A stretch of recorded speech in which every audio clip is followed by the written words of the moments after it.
under starlight's beam. Heroes rise in this night they gleam.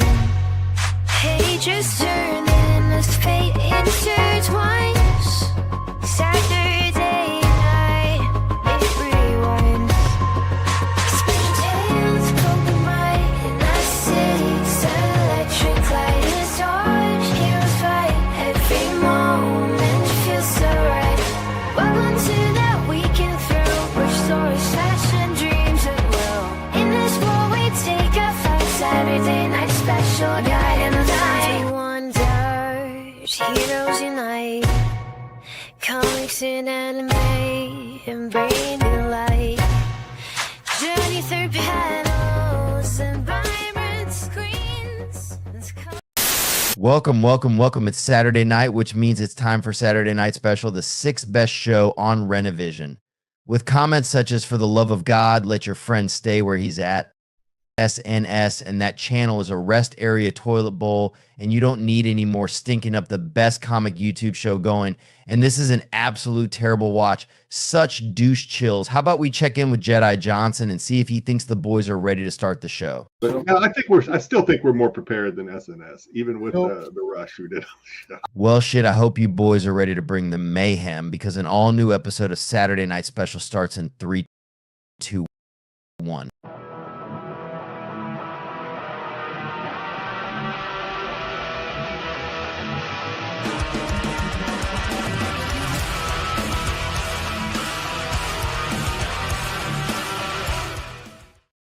Welcome. It is Saturday night. Me and Sam are here ready to blow all over your faces like Dom busting on Bruce's. I think we got a great show for you guys tonight. We got best and worst covers. We got Sam's topic starter as always. And we've got a night filled with the absolute biggest Marvel news going on right now. But before we get to that, I'm going to say, what's up, Sam? How's it going? And we're going to talk to the chat. But first, let's turn it over to Sam to see, how was your week?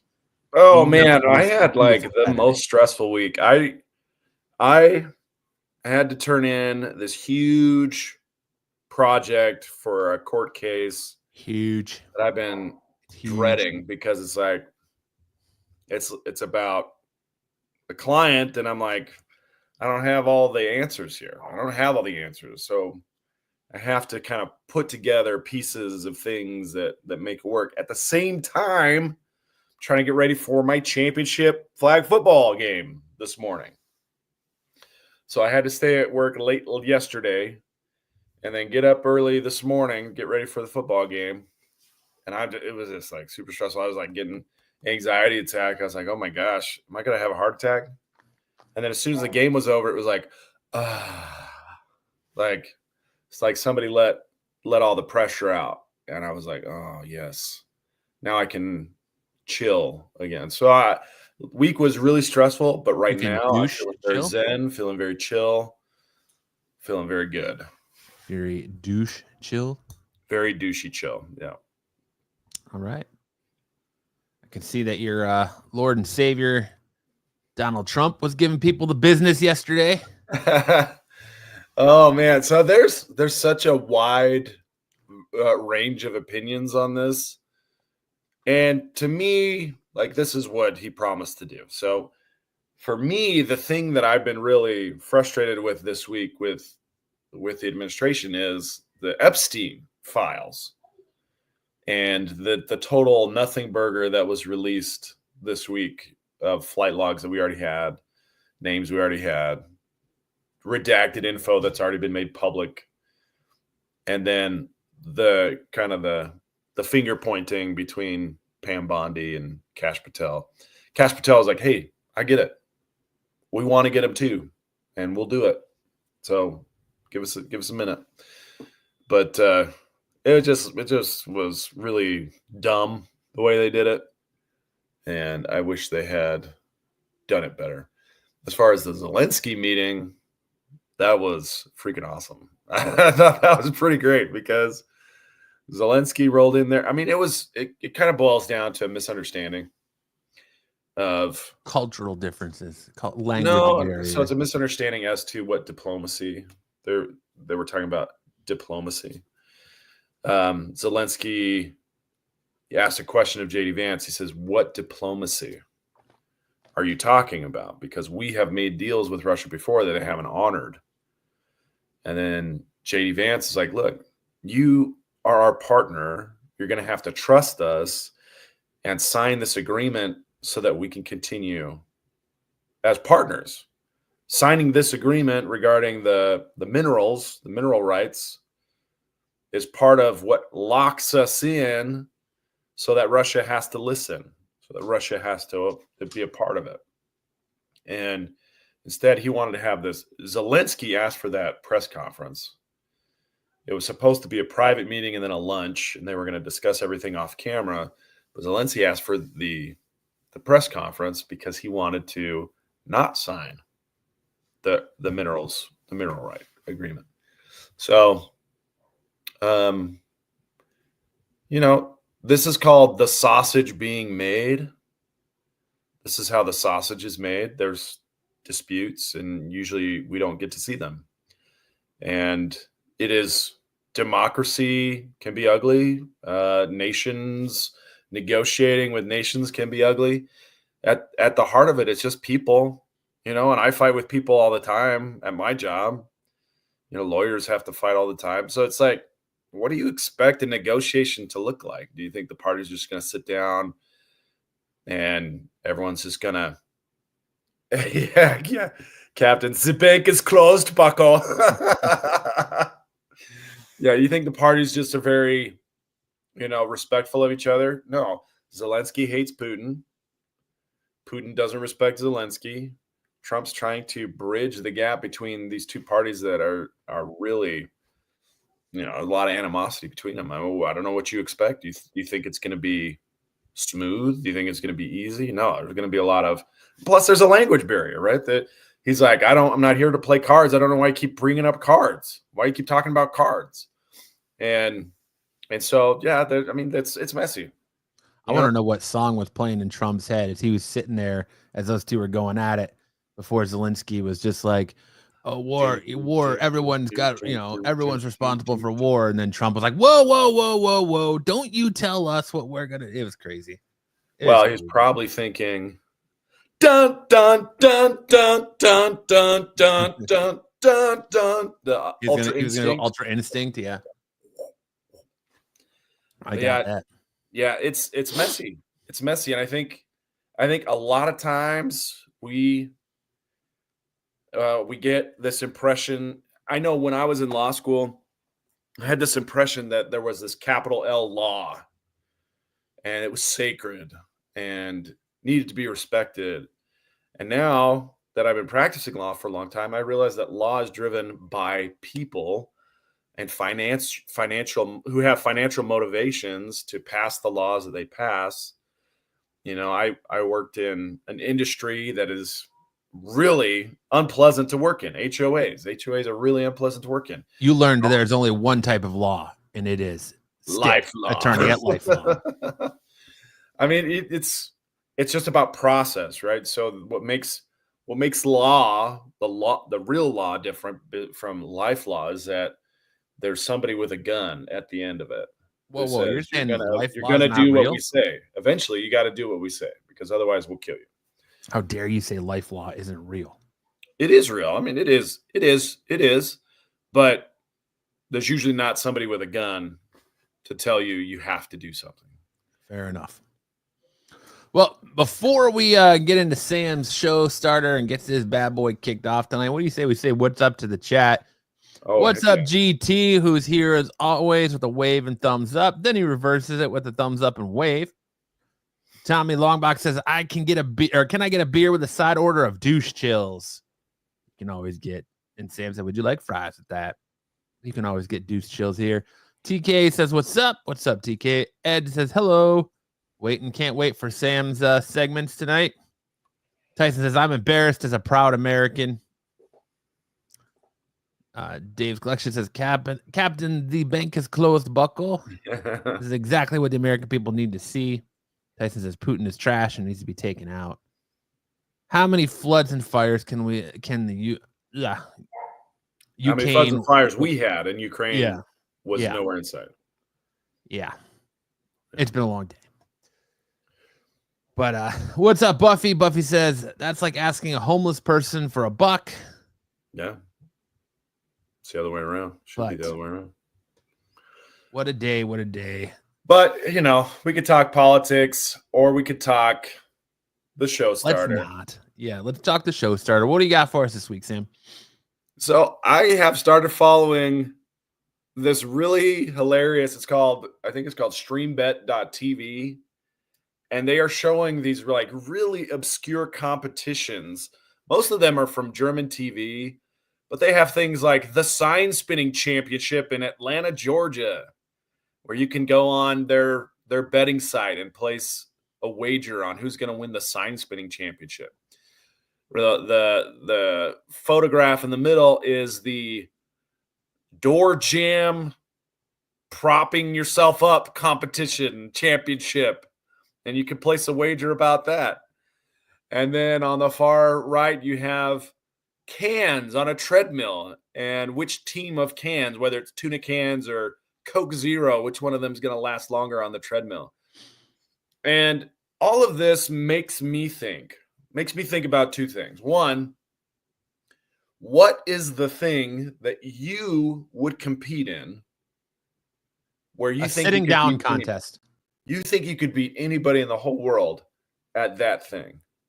And then the second question is, what do you know enough about that you'd be willing to place a wager on it on one of these betting websites?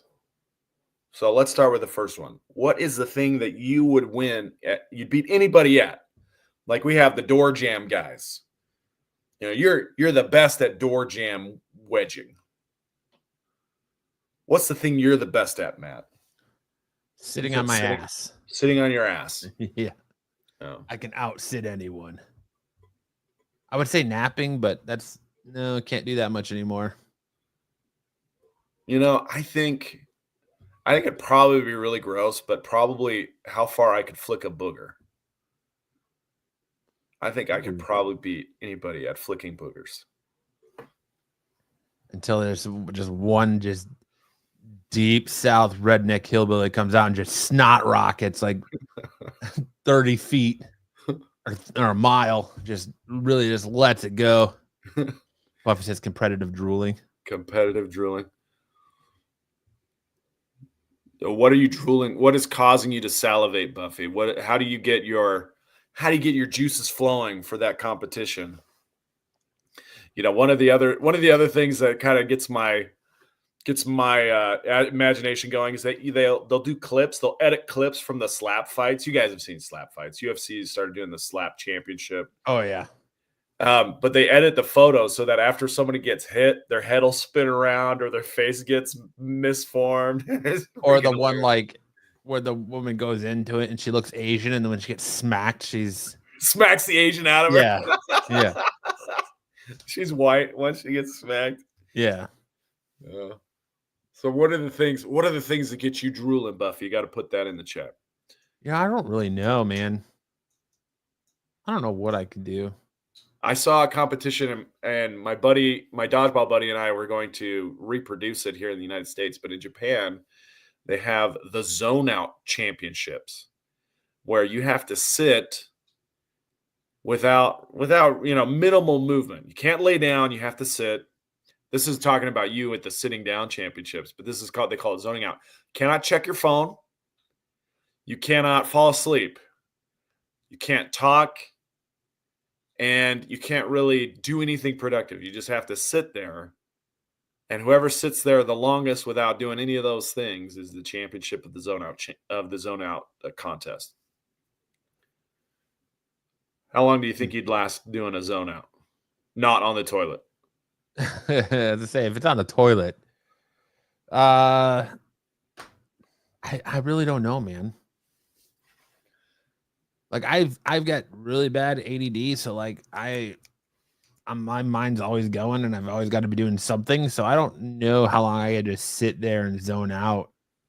What if you could replay all of Shrek 2 in your mind while you were sitting. I don't know if he does it 8 hours a day. Sure, I don't know if I can replay all of Shrek 2 in my mind. Yeah, in real time, replay Shrek 2. I'll be honest, like I remember more about Shrek 1 than I remember about Shrek 2. Well, it's just an example. Like, is there a movie that you could replay in your mind while you sit? No, Is that I think something my mind would just be all over the place. I don't like if I've got my phone or TV to watch, I could sit there and go. Like my wife, like my ADD is so bad that my wife makes fun of me because I'll be with the TV on and then have my phone. So I'm watching reels while my TV's on. And then my daughter does the same thing where she's like, oh, I want to watch my tablet and the TV at the same time. And I give her shit for it. I'm like, one or the other, kid, one or the other. And my wife's like, how many screens can you fit between you and existential dread? Yeah. Like if you look at the blank wall, you have to come to grips with reality. But as long as you have, shields, barriers by every screen, you got your phone, you got your Nintendo, you got your laptop, you got the TV. Like my podcast going in the background. Yeah, my wife will make fun of me because I'll be playing Call of Duty here, and then I'll be on my Switch over here when I'm dead in Call of Duty, and she's like, "Dude, what are you doing? You got to play 2 video games?" I was like, "Well, yeah, I don't have enough time, babe. Yeah, absolutely." I'm like, "What do you mean? If I slow down, I have to come to grips with crushing reality." It's not like, do I have to? It's like I get to play 2 video games at one time. But I just think, she just thinks it's funny that I give my kids shit for watching TV and watching something on their tablet at the same time, and then I do the same thing. Like, we used to. As far as like staring off, I think it would probably only be maybe a minute or 2 before I'm like, all right, I can't do this anymore. When I was in elementary school, I got detention for getting in a fight. And the detention was just sitting and staring at the wall. You couldn't say anything. You couldn't move. You couldn't read. You couldn't do homework. You just had to sit and stare and think. And I remember because it was a whiteboard, it kind of started this kind of sensory deprivation experience. And my eyes started to create hallucinations. And it was like it was very trippy, psychedelic almost. You have like all these like kaleidoscopic visions as you stare at a blank white board. And like you weren't allowed to fall asleep or close your eyes. You had to just sit and stare. And detention was 45 minutes. And it was like 15 minutes in, you would start to hallucinate because of the sensory deprivation. So if that's something that you don't like, you won't be able to last very long doing that. Like even now, like I've got you on my main screen, then I got a screen over here with shit going on it. I got a screen over here with shit going on it, and then my TV's on above me. So like I'm just looking all over the place because I can't hold my attention in one spot. Yeah. You're what's his name? Lucius Fox from the Dark Knight. I'll be sitting there doing work, and I'm like, oh, let me look at this. And I'll look at my phone, and I was like, oh, I need to do something else. And I forget what I was supposed to be doing. And I'm like, all right, well, back to work. And then I just repeat the process. Yeah, dude. I had to lock in yesterday to get all that stuff done. I had to produce like 30 pages over the course of a day. And that's a lot of work when it's legal stuff. But I had to lock in. I've often wondered if I should just start taking Coke so I can get more time in the day. So I just speed up.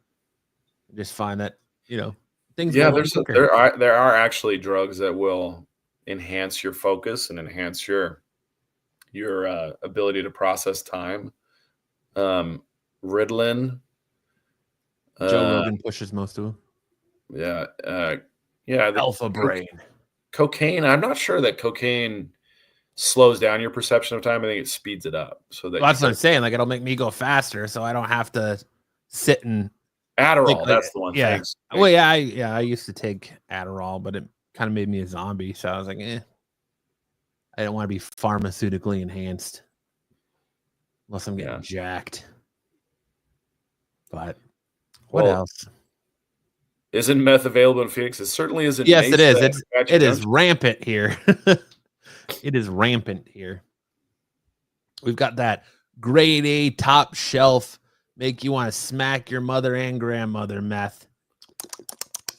So good, It's your so lips funny will that you smack bring up together. meth. I read this week that as a byproduct of the Breaking Bad series, a bunch of meth producers started adding blue food coloring to their meth in order Nice. to sell it as a higher quality product. It's that Walter White type shit, man. Yeah. This is that Heisenberg. This is that high quality Pure. Heisenberg. Anyway, let us know what you're winning. Let us know how you're winning this competition. Let us know how you're betting on yourself to win. And keep it coming in the chat. I mean, back in the day, like years ago, I would say like I could probably drink more sodas faster than anybody. There was this dude at my work. His name was Will. And they had this deal where like the male guys were allowed to have as many sodas as were in the fridge. You know, they could have a soda if they wanted. And they did not expect anybody to get more than one or two during the day. He drank 20 Dr. Peppers in a single day at work. 20 cans of Dr. Pepper. Oh yeah. And then he had like a diabetic coma, and he just like crashed out and didn't do any work after he finished his 20th Dr. Pepper. He just like crashed out.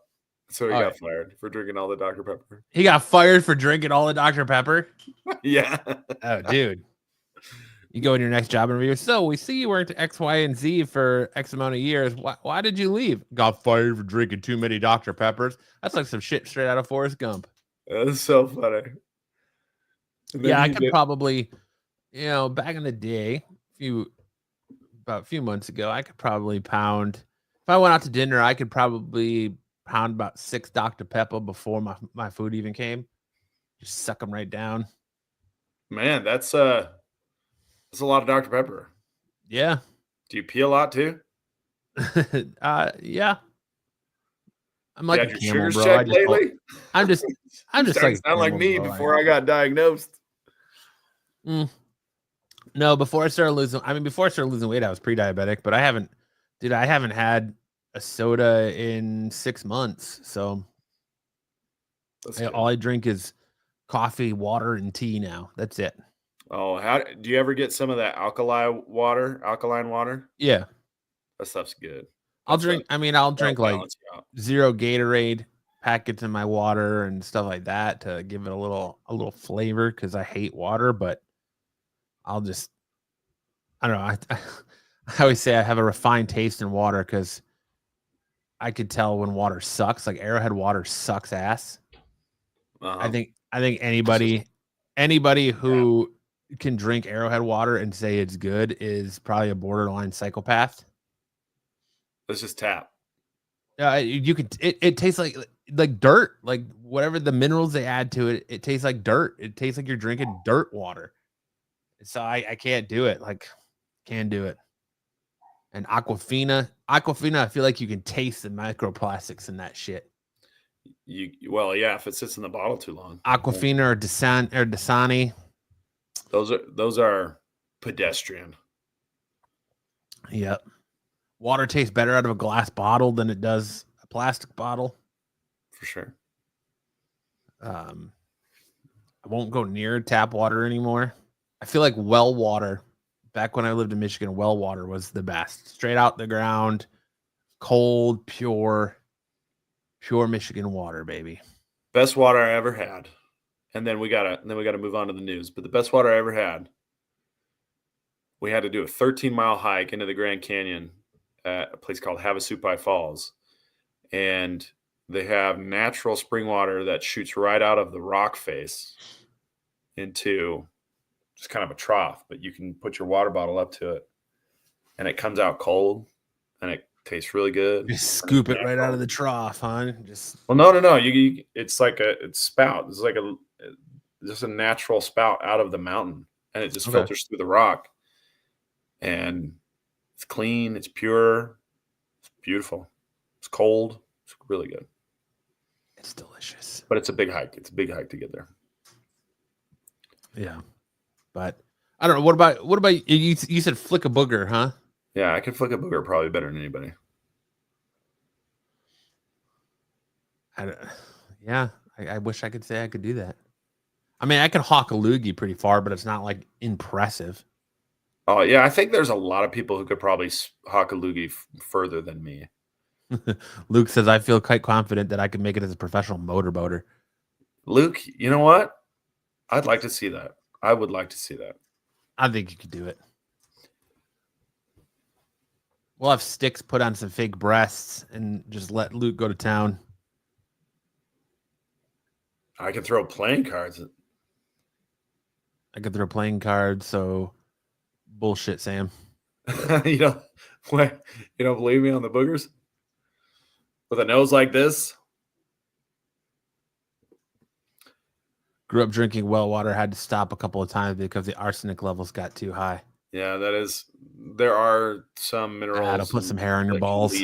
That can leach into wells. So yeah, you do got to be careful. Put some hair on your balls. Okay. All right. Card Life says, I challenge you to a flick off. You got it, man. We got to get a tape measure out, and you need to record yourself flicking a booger, and we'll play it live here on the podcast. Well, there's two ways you can do it. You can do it for distance, and you can do it for accuracy. So, what are you throwing it at a dartboard? Just gonna draw a dartboard and just target. All right, like some kid riding by on a bike, bink, or as you're driving home from work, and somebody cuts you off, bink. The secret is dry balls. Yeah, you gotta wind it up with your fingers. Well, we know what Sam does in his spare time at work when he's bored. Just practices booger flicking. You're probably one of those kids that had a booger collection on your wall as a kid too, huh? Well, there's three schools of booger disposal. You have the pick and flick, pick and stick, and then pick and lick. So there's basically three schools. I am of the pick and flick. If you use Kleenex, that's a pick and stick. Got a hole in my walls. But yeah, some of my boys, they're pick and stick on the wall. They don't use tissues; they stick them on the wall. It's so gross. Talking about booger flicking, first thing I feel, Kyle. I tried to move on. Kyle actually just texted me, so he's gonna try and make it again. He said, but I just feel like, how funny is it that he texted me in the middle of a booger conversation? Well, let's move on. We're starting to gross people out. Let's go on. Aren't we though? I feel like they're engaged. I feel like they're loving the commentary here. But all right, we got a lot of show. Yeah. Well, do we though? But we can move on. Let's get into the news.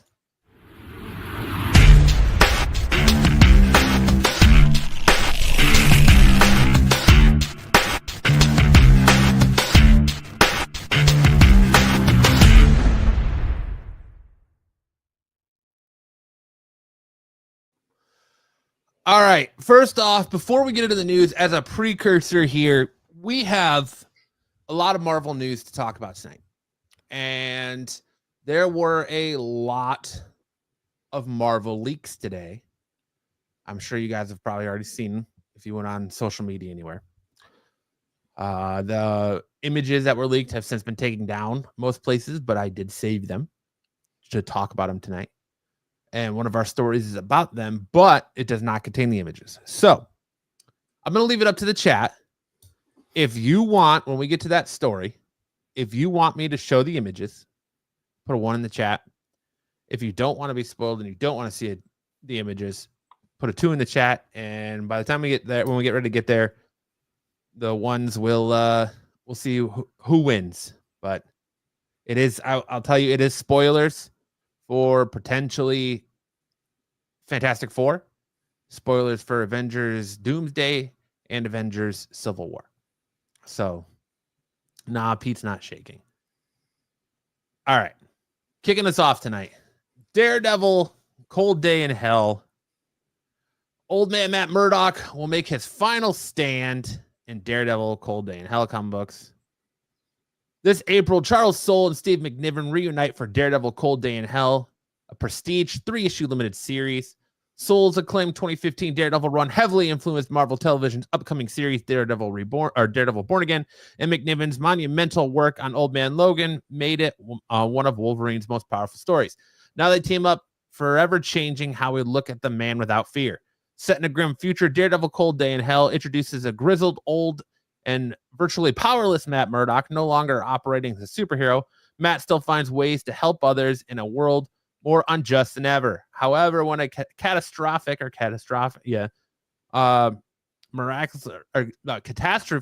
miraculously restores his enhanced senses, he's able to take the fight where it matters most as Daredevil. This is McNiven and Soul are a great team. This gives me very Spider-Man Reign, Dark Knight Returns vibes. I'm stoked for this. I'm down for this. I'm a little worried when I say prestige format. It's probably going to be like, if you're reading The Last Ronin, Ninja Turtles Last Ronin, books like that. That's kind of like the prestige format I'm sure they're talking about. I'm a little worried that it's only 3 issues. Like, how much can they cover in 3 issues? But I guess if it's like Last Ronin, where it's going to be a lot of pages and a lot to cover, they can do it. But I'm a little worried about the 3-issue limited series. But other than that, I'm looking forward to it. The art here reminds me of Kick-Ass. Yep, it does kind of give that Kick-Ass vibe too. It reminded me a lot of Dark Knight Returns when I first saw it. But I feel like it's gonna be a great Daredevil story. I have faith in Charles Soule and McNiven's art. I think they're gonna pull it off.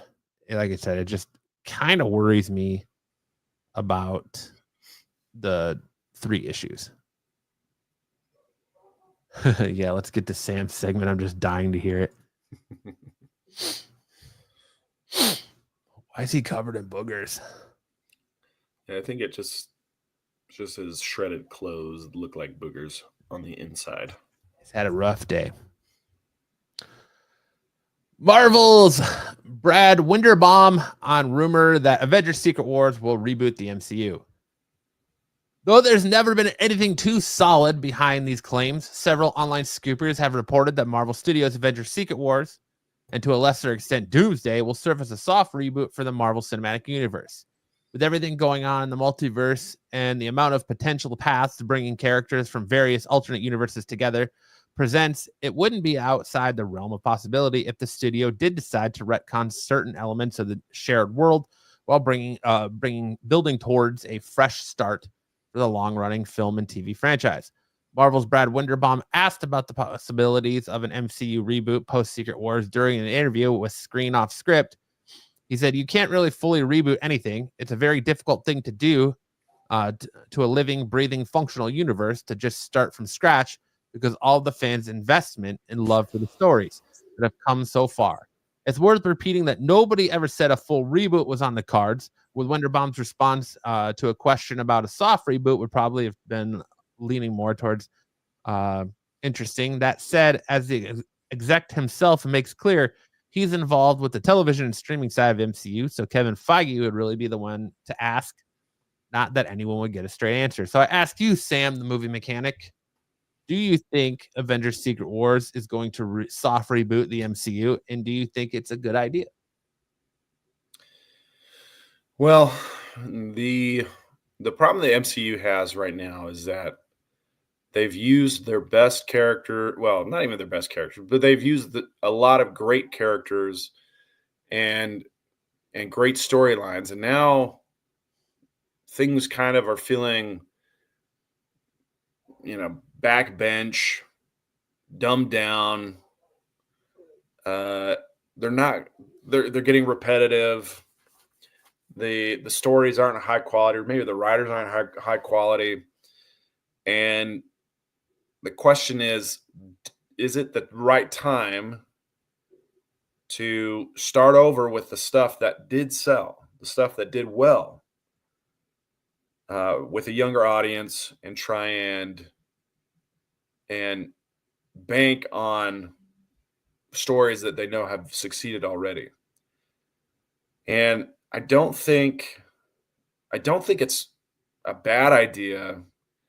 It's just that everything that the MCU has done since Endgame hasn't been as good. It hasn't been as high quality. It hasn't had as good of a reception.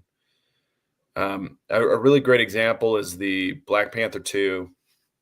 Now, they had a chance to really do something transformative, something really special. And it ended up just kind of turned into a Power Rangers episode at the end.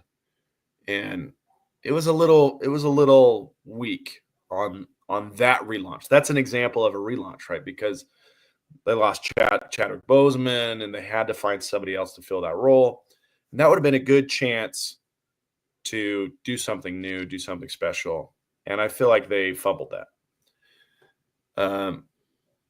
Deadpool Wolverine is an example of kind of a relaunch that did okay. Like that's not that bad. That actually did pretty good. So it's really not a question of the concept of rebooting. It's a question of the execution of rebooting. And the things that they've done so far for like She-Hulk and now they're doing for Daredevil, like it just shows you that it all depends on who you have in the writer's room and who you have in the director's chair. The casting is probably the least of their worries. It's about the story. It's about the characters.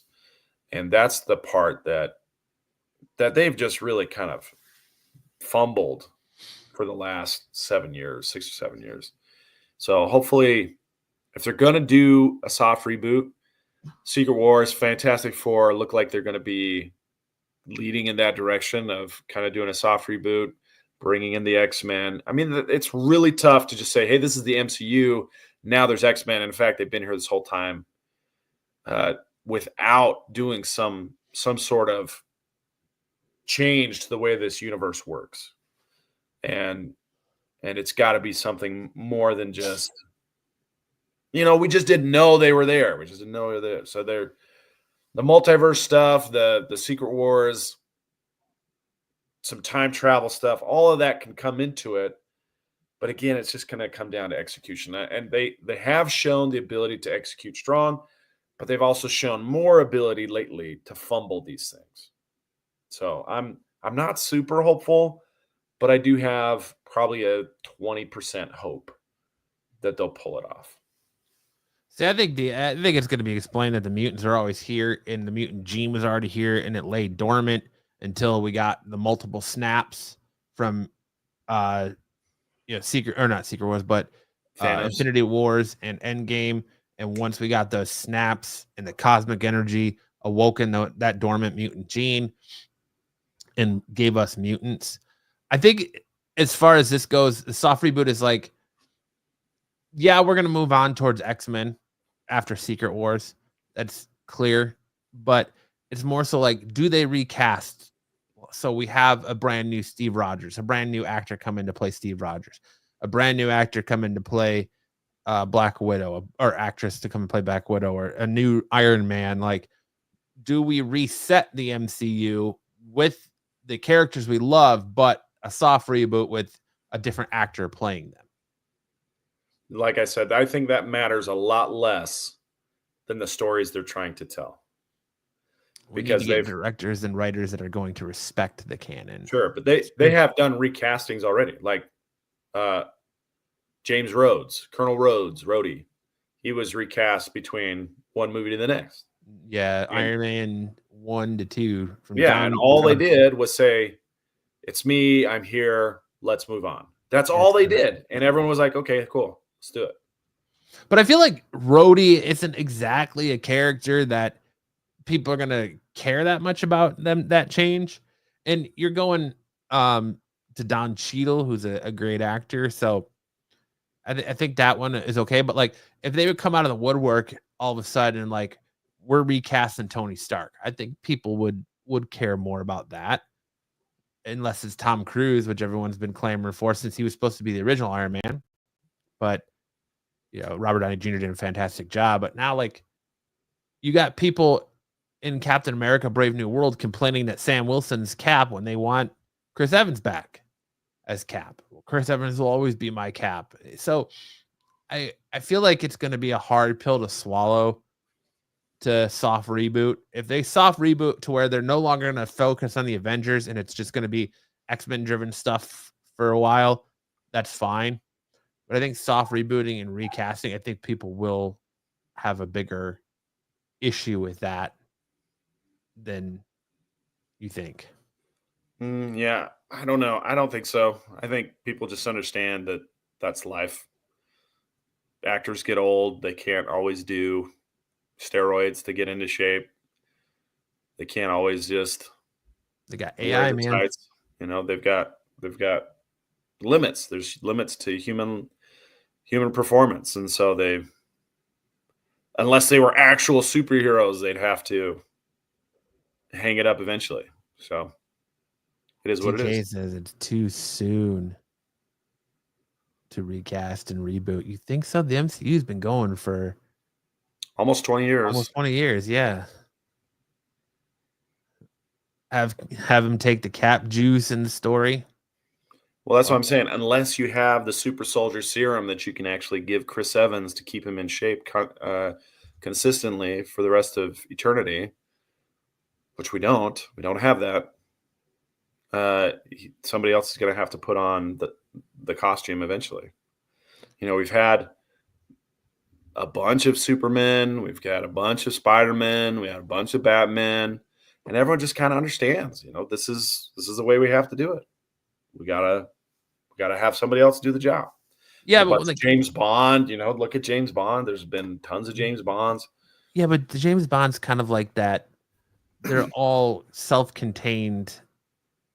Most of them are self-contained stories, but it's more like, how do you recast and continue on what you're already doing?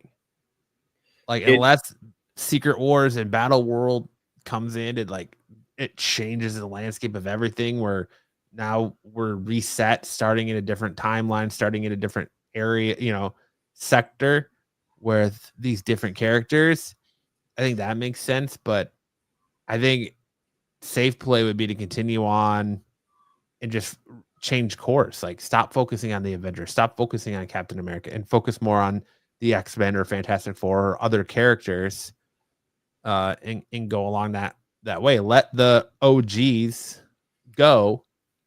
The problem, continue on with Yelena Belova, and you know, don't worry about Scarlett Johansson or Black Widow anymore, and just course correct and continue on. Ed says Bruce blows his secret serum all over Dom's face.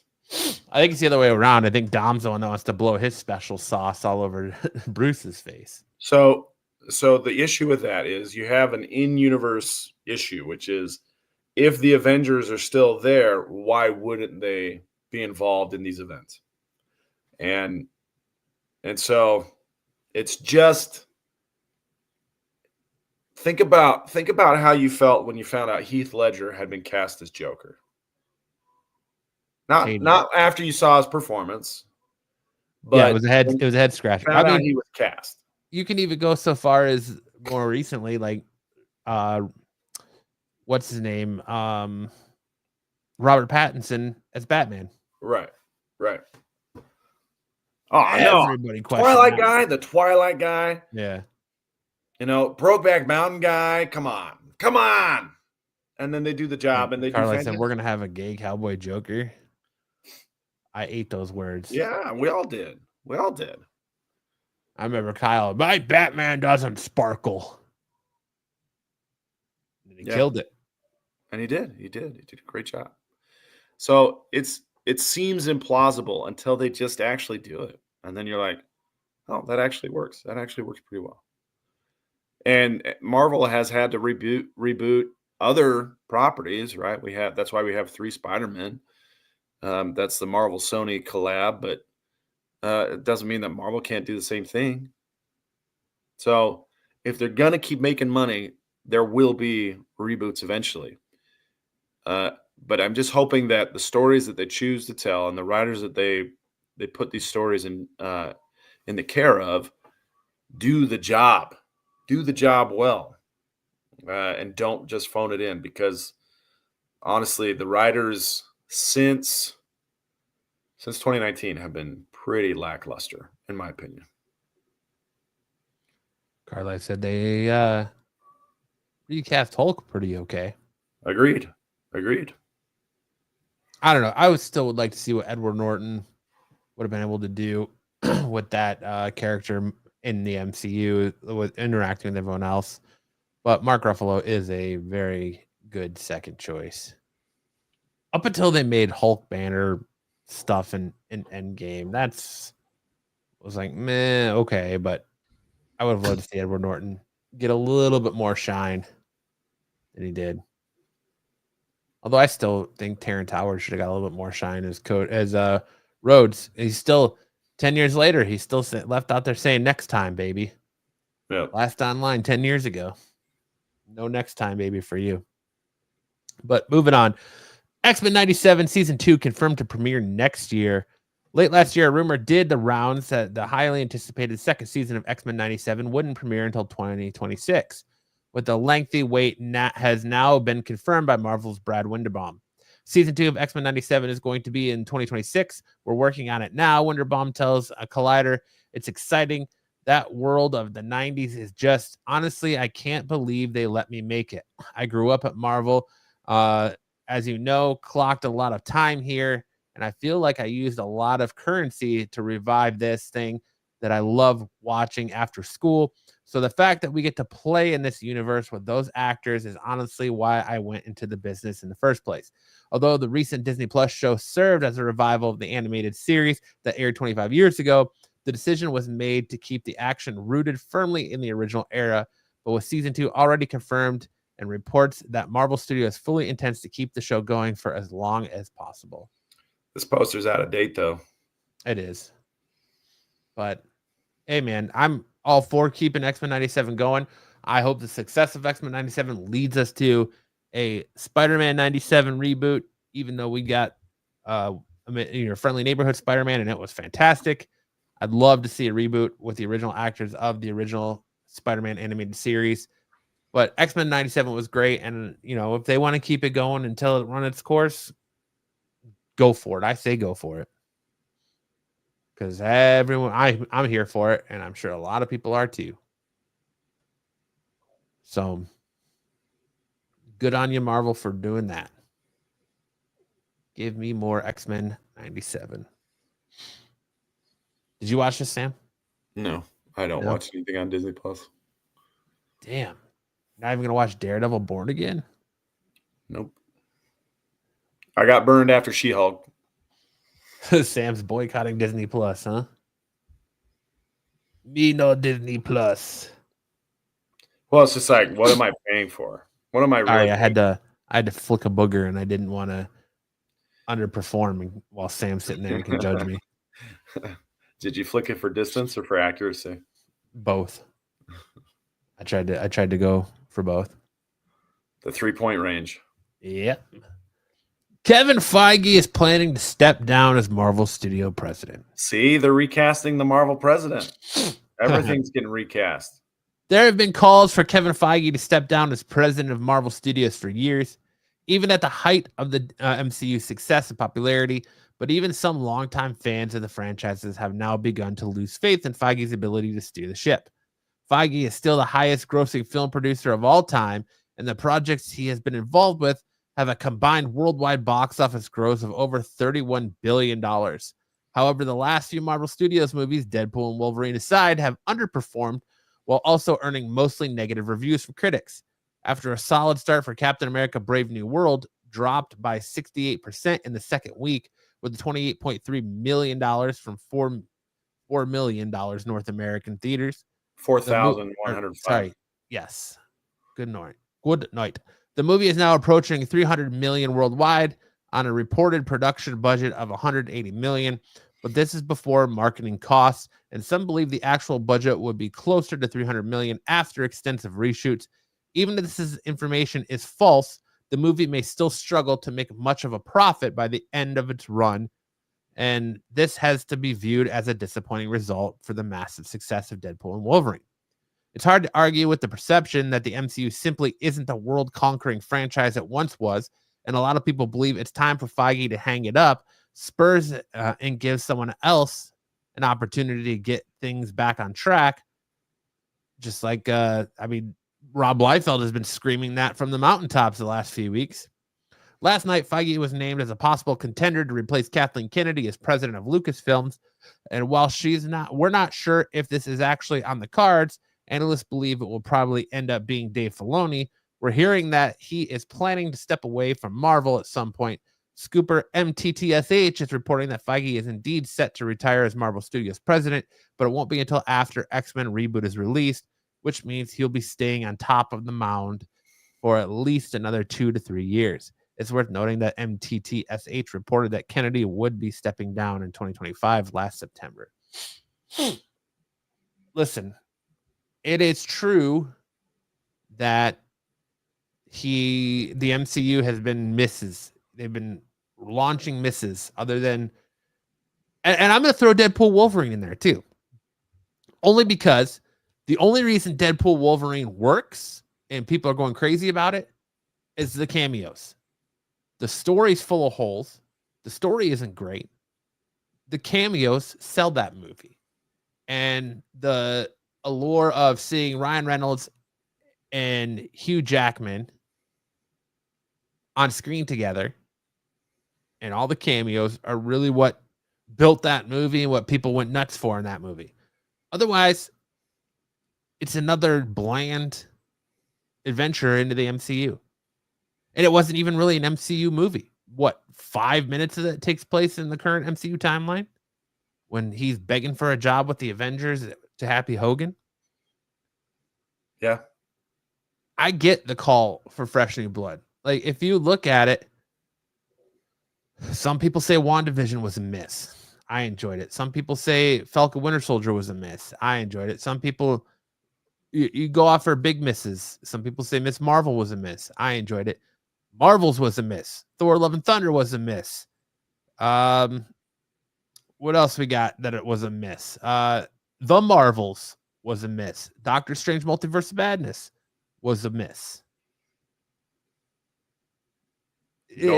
She-Hulk. She-Hulk was a miss. Moon Knight was a miss.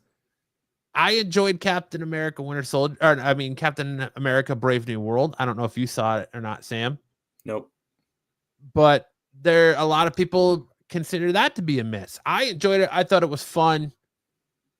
But it did have its problems structurally in the reshoots. Like Anthony Mackie's facial hair changes constantly, and there's a scene at the end after he's fighting Red Hulk where he's standing in front of a bunch of cherry blossom trees, and it's clearly CGI'd to shit because the background is out of focus and he looks like he doesn't belong there. But I'm okay with letting him step away and letting fresh blood in there. And but this is why he's bringing back the likes of Robert Downey Jr. to play Doom. He's bringing back the Russo brothers to direct the next 2 Avengers movies and potentially X-Men. Now it's coming out that he's potentially going to do the X-Men movie. I think they're banking huge on Fantastic Four being a big seller. I think they're banking huge on Doomsday and Secret Wars being massive sellers. I think they're banking huge on Spider-Man 4 being a massive movie. If these major movies that have done billions of dollars in the past come out and don't hit, I wouldn't be surprised if we see Kevin Feige step away in 2 years, 3 years. I honestly think with Superman, and I'll be honest, like I've read a lot of articles lately that early screenings of Superman are not good. Early screenings of Superman, they're being told it's a trash movie. So that scares me for this relaunch of DC. I've seen one article where an early screener said it's the worst movie James Gunn's ever put out. And I'm like, whew, are we serious right now? And they're building this universe, and people are getting excited about this universe, and Superman is that bad? I don't know, man. I don't know. I feel like I wouldn't be surprised if Fantastic Four comes out, and if it bombs, Marvel's like, all right, we need fresh blood in here. Sorry, Kevin, you're out. We're moving on. But I don't think it's gonna bomb. And I don't think Avengers Doomsday is gonna bomb, and I don't think Secret Wars is gonna bomb.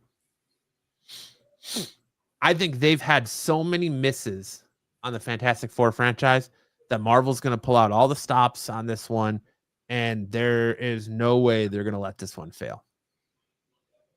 well, I hope you're right. I feel like it has all of the ingredients to make it a terrific movie. I like that they're not shying away from like the original costumes. You know, I like that they've set it in kind of an interesting time frame. So, yeah, it has all the ingredients, and Kevin Feige has made some bangers, right? He's produced some bangers. Yes, he and has.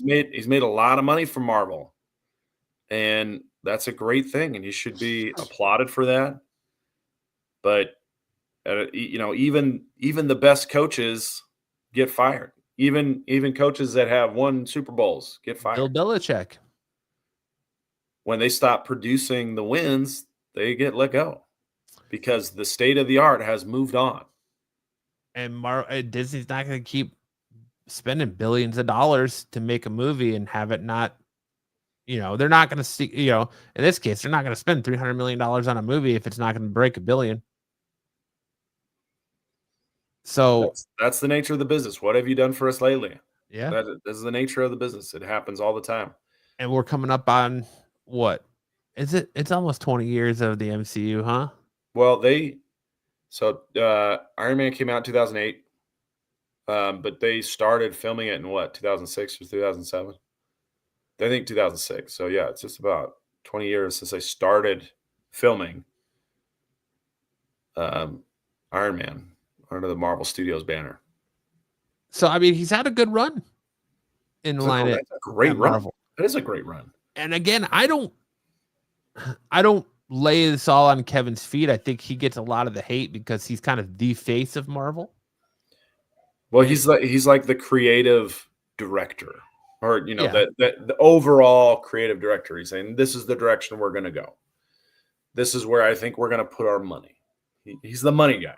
But I think at some point, like, if you're going to have writers come out and be like, oh, well, we never read, like, that's what blows me away with these MCU movies is that you have the source material. You have a Bible. You have a guide to do this. You give these writers that guide. You give them copies of the stories you want to tell, have them incorporated into the film. If I was running Marvel Studios and a writer ever came out and said, even with Star Wars for that matter, come out and said, oh, well, we don't know anything about Star Wars or Marvel. We haven't read any of the comics. We didn't read any of the canon. We're just going off of what we think it should be. Hit the bricks. What are we doing here? You haven't laid out for you. You can change things, and that's fine. But you have writers that are like, well, we weren't even fans of the comics. We never read the comics. We don't know what's going on. We're just, you know, we've written this thing that was an Oscar talk. So, you know, we're a good writer. No, get out of here. And sadly, correct, the writers weren't even a fan of the comics. Yeah. And I think we're still feeling a lot of like, the question I have is, where were these movies when the writer's strike happened? Were these scripts written before? I'm pretty sure Captain America's was before. Yeah. The whole a lot of it was written like, up to. Yeah. Like they were protecting, the Writers Guild is protecting bad writers.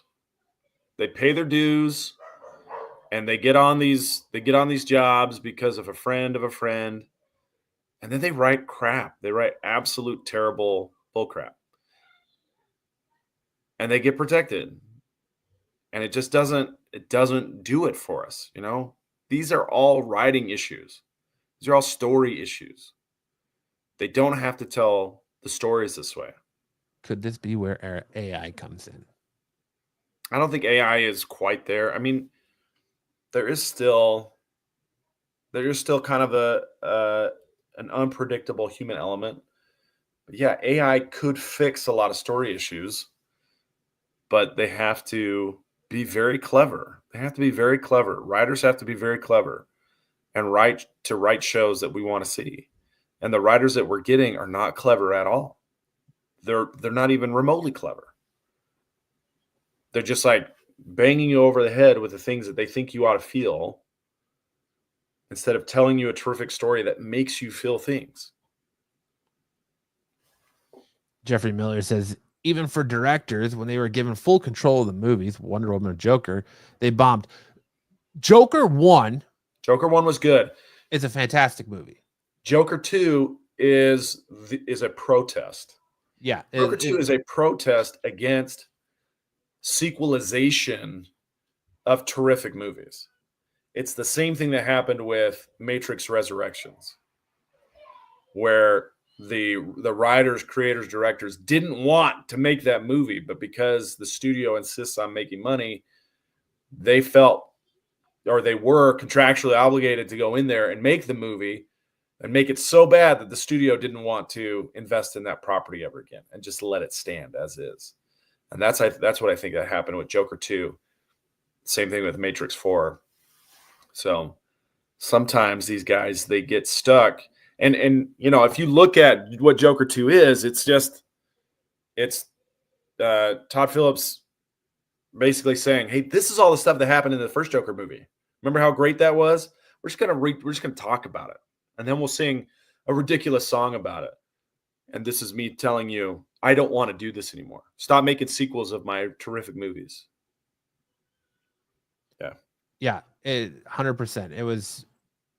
That's how I felt about it too. That's the first thing I said after watching Joker 2. Is this movie feels like it was under duress. It was made under duress. Yeah. Todd Phillips was like, because that was the whole thing. It's the Joker movie was supposed to be a self-contained movie in his universe, and Todd Phillips was like, I don't want to make a sequel. And they backed a truck up to his house, and he was like, all right, well, obviously I can't pass up this amount of money, but I'm going to do this in protest because I don't want it to be a sequel. Yeah. Well, yeah, I'm pretty sure Joker 2 was a genie and, and someone wished collateral damage. Maybe. Yeah, it certainly didn't feel like it worked very well.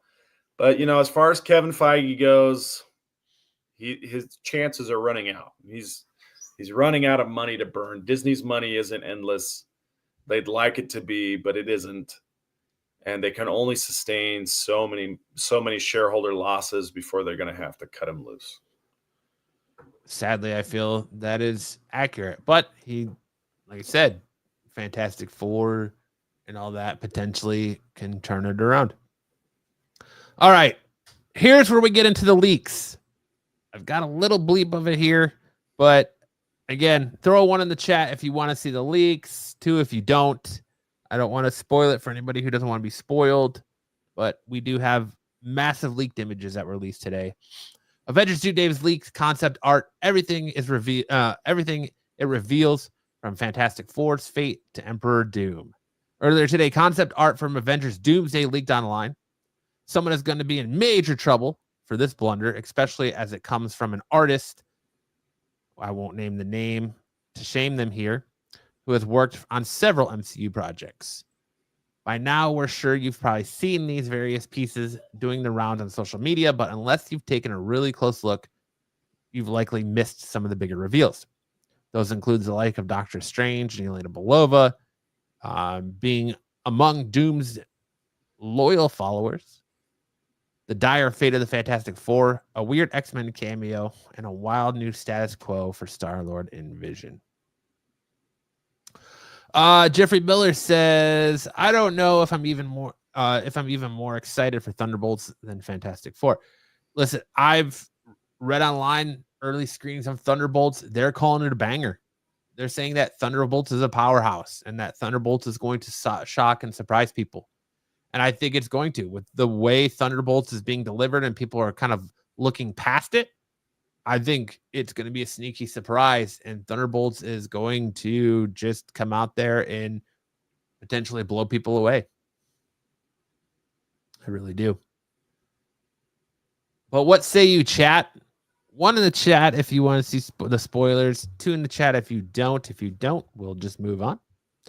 All I have seen are ones. Not everyone All you've has seen are ones? chimed in, but all I'm seeing are ones. What say you, Sam? You want to see them? I put a 1 in the chat. TK says 1.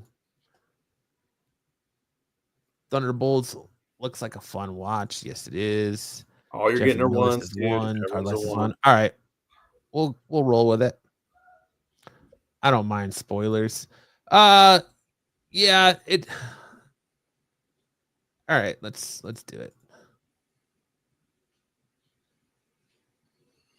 All right. So we have some concept art, and I took them real quick as they went up before they got taken down. So they're not in order, but we have some concept art here from Fantastic Four. There was a lot of theories that Franklin Richards was going to be in Fantastic Four, and that Franklin Richards, they digitally removed any signs of Sue Storm being pregnant in the trailer to hide that. But here we got a shot of Franklin Richards in Fantastic Four. We got some more Fantastic Four stuff with Reed Richards holding Franklin. I mean, it is called First Steps, Yep. which, yeah, that has a lot of meanings. You know, first step on the moon, baby's first steps. Like, of course, all of those meanings are implied by the title. This one's interesting. So this is from either Doomsday or Secret Wars. All right. We've got Wong here, Peter Quill, Kate Bishop. Those are the Eternals, right? No, this is the Young Avengers.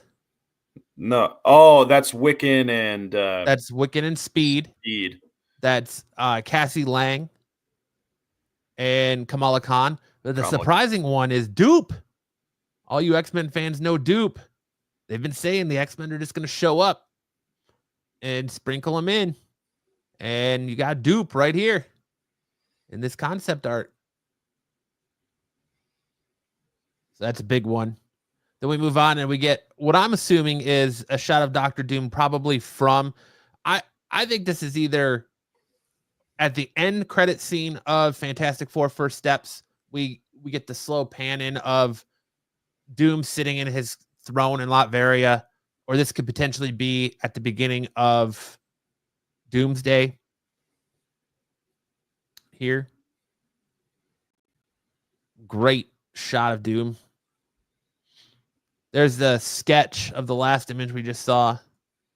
Then we get a sketch of Vision and Peter Quill, White Vision and Peter Quill sitting on the couch together and a new budding bromance. Well, they're both on Earth, right? They are both on Earth now, yep. But this could be part of the Vision Quest series, although I don't think Chris Pratt's going to come in and show up for a Disney Plus show. So this kind of tells me that this is probably going to be either Doomsday or Secret Wars driven. Here, we're going to get a recast of Black Panther. It's probably going to be Black Panther from another timeline, but we have several shots and concepts of this new T'Challa throughout the leaks from today. Here's another one. And another one. Another one. So we have very different versions of that character that got released. Looks like they're trying to come up with one that they like the best. Kind of Wolverine-esque claws coming out of his gloves right there. Almost looks like a rebar. Then we get the actual rendering, the good image of that Franklin Richards scene.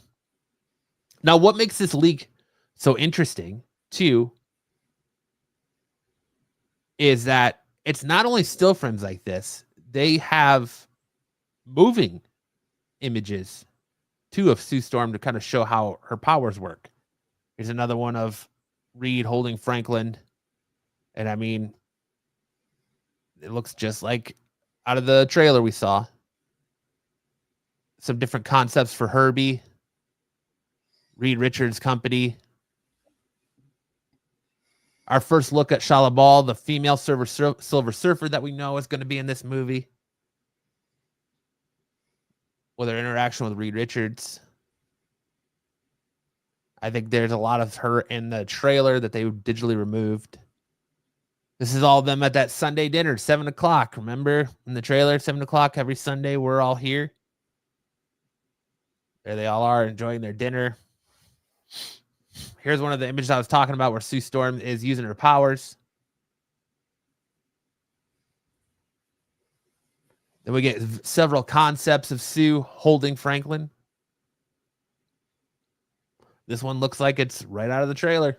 Same suit and everything.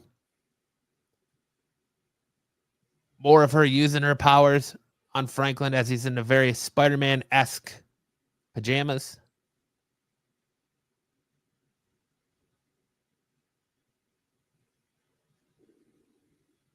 Here's some more of her using her powers and deflecting back. Her force field. Here's one with Reed. It's got Franklin and a baby Bjorn. Okay, I gotta say this looks pretty good. I'm really excited about this. Her projecting her energy shield and using her powers to shield them all. That's cool. More of her protecting herself. Protect this motherfucker. You got rubber suit protection. More of her using her energy powers to deflect bullets. That's what I'm saying. Like, they have motion frames. Here's a rough sketch of the Doom Court in Latveria. Hulk, World War Hulk potentially, Battle World Hulk. We get better images of that. So here's a better one of that. So we have clear God Emperor Doom in the white cloak, with what looks like Wanda and Franklin right here. Potentially Yelena Belova here, and we got our best look at Benedict Cumberbatch as the sheriff. Doom's sheriff. This one back here with the red cape by the doorway looks like you, Matt. Looks like me right here. Yeah, right there. Yeah. Yeah. That was me. I was a stand-in. There's a little rougher picture, a little bit better picture of the Hulk, and then there's the clear one there. Of course, we've got Bruce Banner, She-Hulk, and his son Scar. And you look at everyone around him are Hulks. This looks like it could potentially be a World War Hulk movie or A Shrek part of sequel. Secret Wars or Shrek Shrek sequel. 3. Shrek 5. It says Caillou. I thought I'd stop by. More drawings from Herbie. Yes, that town. This is a huge photo dump, man. Yeah, it is. Where was this from? This leaked online today from a storyboard artist who has been known and worked with Marvel. Somehow this just got all dumped today and leaked out. They probably didn't pay, dude. We got a female Ultron. A couple more female Ultron. Ooh, which nose option do you like? But in the chat, do a 1, 2, or 3 for which None one of you them. guys think the White nose should Vision's be. going to be Chris Pratt's sex doll. That's But there you go. Those are all the massive photo dump spoilers. How can they do 1, 2, 3 if you took away the picture? Okay, you want me to put it back up so they can do 1, 2, 3? They're all indistinguishable. Massive photo dump of spoilers for potential for Fantastic Four, Doomsday, and Secret Wars. That is going to drive probably And the Shrek speculation. 5. Absolutely nuts. Yeah, Shrek 5 as well. Can't forget Shrek 5. What's Kyle's preferred method of booger disposal? Are you pick and flick, pick and lick, or pick and stick? Depends on the booger. You know, that's wise. That's very That wise. is a lot of dumping, Jeffrey. You are correct. I think my go-to, I think it's the flick. Pick and flick. But it does depend. If it's like a real winner and a good one, You got to eat it. Got to make it part of you I'll again. put it somewhere so it can be displayed for the next person. The wall of fame. Hmm. Under the table at the restaurant so the next patron can admire your work when they go to scoot the chair and accidentally touch it. Oh, no. Yeah, don't eat your boogers. Salt shaker. Throw up. That was deep. Gross. A salt shaker. That's where you do it. Don't need to do it under the salt shaker. But Because, you'll just look at it and you'll think it's a piece of food. Oh, they don't clean very well. Then they pick it up anyway and you fucking boogered them. Dude, do you think those leaks were planned? You think I do. Yes. I do. I think with the poor reception of Captain America by critics and fans alike, I think it was leaked to get people to kind of forget about that and move on to the next thing. And because people have been trashing that movie for the last 2 weeks, move on to the next thing and get some talking about and hype around these movies. Because I think what the league did exactly what it was supposed to do, and you just said it, like that just get you more hyped to watch the movie, and everyone is aware that everyone's been speculating that Franklin Richards was going to be in this movie from the beginning, especially the way the trailer's shot and how Sue Storm moves certain ways in the trailer. Oh yeah, I've been hearing speculation on that for about the last 2-3 weeks. That Franklin Richards was going to be in it, and then you have these leaks. You guys never seen the actual award, did you? Booger trophies. Yeah. No. I never showed them off. Oh, hold on, I'll grab one. Oh, we've seen them, but I don't know if everybody's seen them. I know you and Sam has. Sam's a big fan of them. No, I'm just saying I don't think they've ever been shown on stream. Oh, maybe not. Hold on. Sam's a big fan of the Revision Awards. Oh man, takes me back to the first time I ever saw. The pure shock on your face. Pure shock. I didn't know you could put stuff like that on YouTube at that time. Yeah, apparently now you can put all kinds of junk on YouTube. Say whatever you want about people.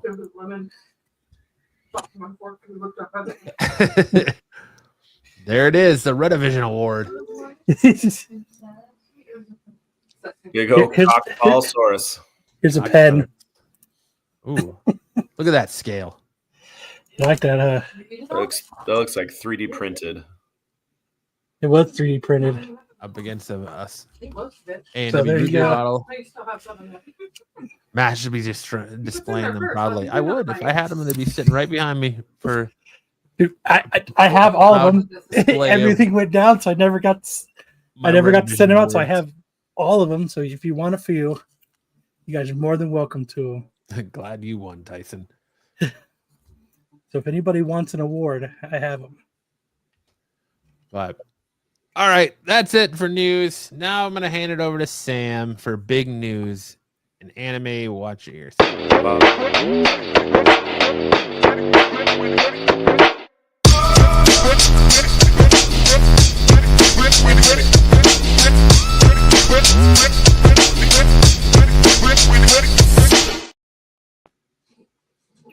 Okay, is Ed gone? I think Ed's gone. Now we can move on. You gotta look on my board. Let's go. Let's hit that slide. Demon Slayer. From earlier. The Infinity Castle is the last story arc, and it's going to be a movie trilogy. And the first one is opening in Japan on July 18th of this year. We usually get those movies about 3 months later. So look for it opening in the U.S. in October. Now, I don't know if you guys are caught up on Demon Slayer, but the last season they called the Hashira training arc. It was really slow and kind of dull up until the last 2 episodes, and then it was incredible. It was incredible. And so this is picking up right where that left off, going into Muzan's Infinity Castle, basically hell, where it's all styled after a Japanese like MC Escher painting. It's just everything's going every direction. Gravity's unpredictable. There's demons hiding behind every corner to kill you. And all of the Demon Slayer Corps, like big wigs, are stuck in this castle hunting Muzan, the guy that they've been trying to kill this whole time. So look forward to that later this year. And probably October. All right, next up. There's a new series that's going to be hitting Adult Swim in April called Lazarus. This is a collaboration between Shinichiro Watanabe, who you guys know from Cowboy Bebop, as the guy who kind of wrote and created Cowboy Bebop, and the director of the original John Wick movie, Chad Stahelski, who is he's a stuntman by trade, and he tells story through action. He also directed the recent Fall Guy movie, which is about stuntmen solving crimes, and it was fantastic. I thought it was a fantastic movie. I watched it a lot, actually. I've probably watched it about 10 times. But Lazarus is described as a pulse-pounding thriller about a miracle drug, Hapna, that presumably frees anyone who takes it from all pain. However, it is later revealed that Hapna has a fatal consequence. All who have taken the drug will perish. With only 30 days to save humanity, a group of agents must find a vaccine before all is lost. So it's kind of a timely tale about the dangers of tinkering with pharmaceuticals. I was gonna say it feels very Cowboy Bebop-esque by this photo, and it makes sense. This promo photo, yeah. Creator. You can almost hear the drums and the jazz band chiming in. Yep. But look for that in April. All right, Always. next up, we had the Dragon Ball Daima finale yesterday, and I had some hopes, and it's always dangerous, I guess, to try and pre-write or predict where the story's going to go. And Dragon Ball Daima had it's not my fault, though. They had planted this idea of a fusion by introducing these fusion bugs. Fusion. And fusion is something that is often used in Dragon Ball tales, where Vegeta and Goku will fuse, or Trunks and Goten will fuse. Trunks. Did he yell at a Ukraine president or anything?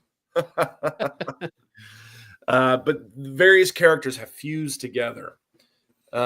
So they have these dragging these balls across your face in the demon world. And so they could have done that as kind of the finale, but they went a different way, and it was a cool way. They went Super Saiyan 4 instead of doing a fusion, and then that was the cool thing that they reintroduced. Now, how they explained all this stuff in the finale was kind of weird. Did you pick up on that, Matt? No.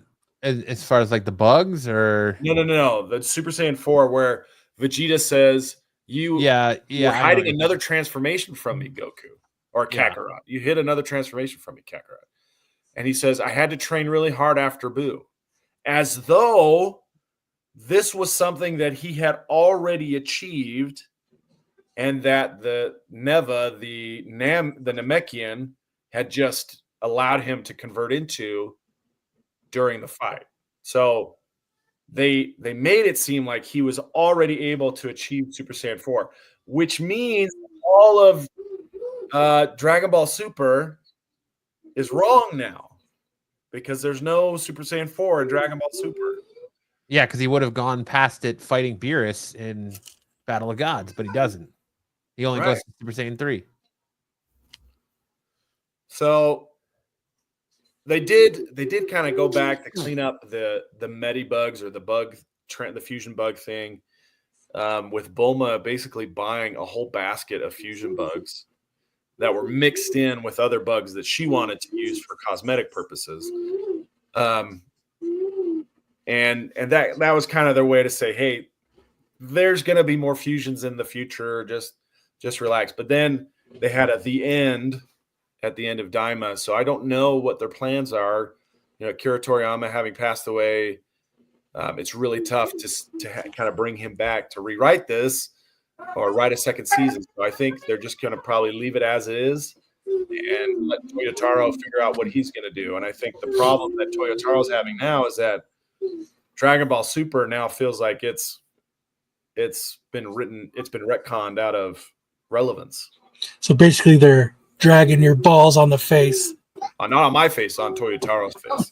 Yeah, but this is like Toriyama 101. Welcome, Like, Ed. how many times has he retconned Dragon Ball because he's just forgot something happened or forgot he placed something in place and went about and redid it. Well, he did it in GT, he did it in Super, he did it now in Daima, so 3 times. I really didn't like this ending. I felt like you that we were led astray by the whole like emphasis. He left it open-ended. You put so much emphasis on the losing of the bag of bugs that you're waiting for a fusion. The final fight between Goma and Super Saiyan 4 Goku was fantastic, was amazing. And then it just ends when he gets hit in the back of the head 3 times by the weakest character. And the weakest character becomes the new Demon King. Yeah. And Majin Ku. And then it just kind of abruptly ends. And then you get the stuff after the credits. They went full Marvel after credit scene with a whole jar of third eyes. But they're A whole jar of what? third eyes. It's not worth explaining right now. Yeah.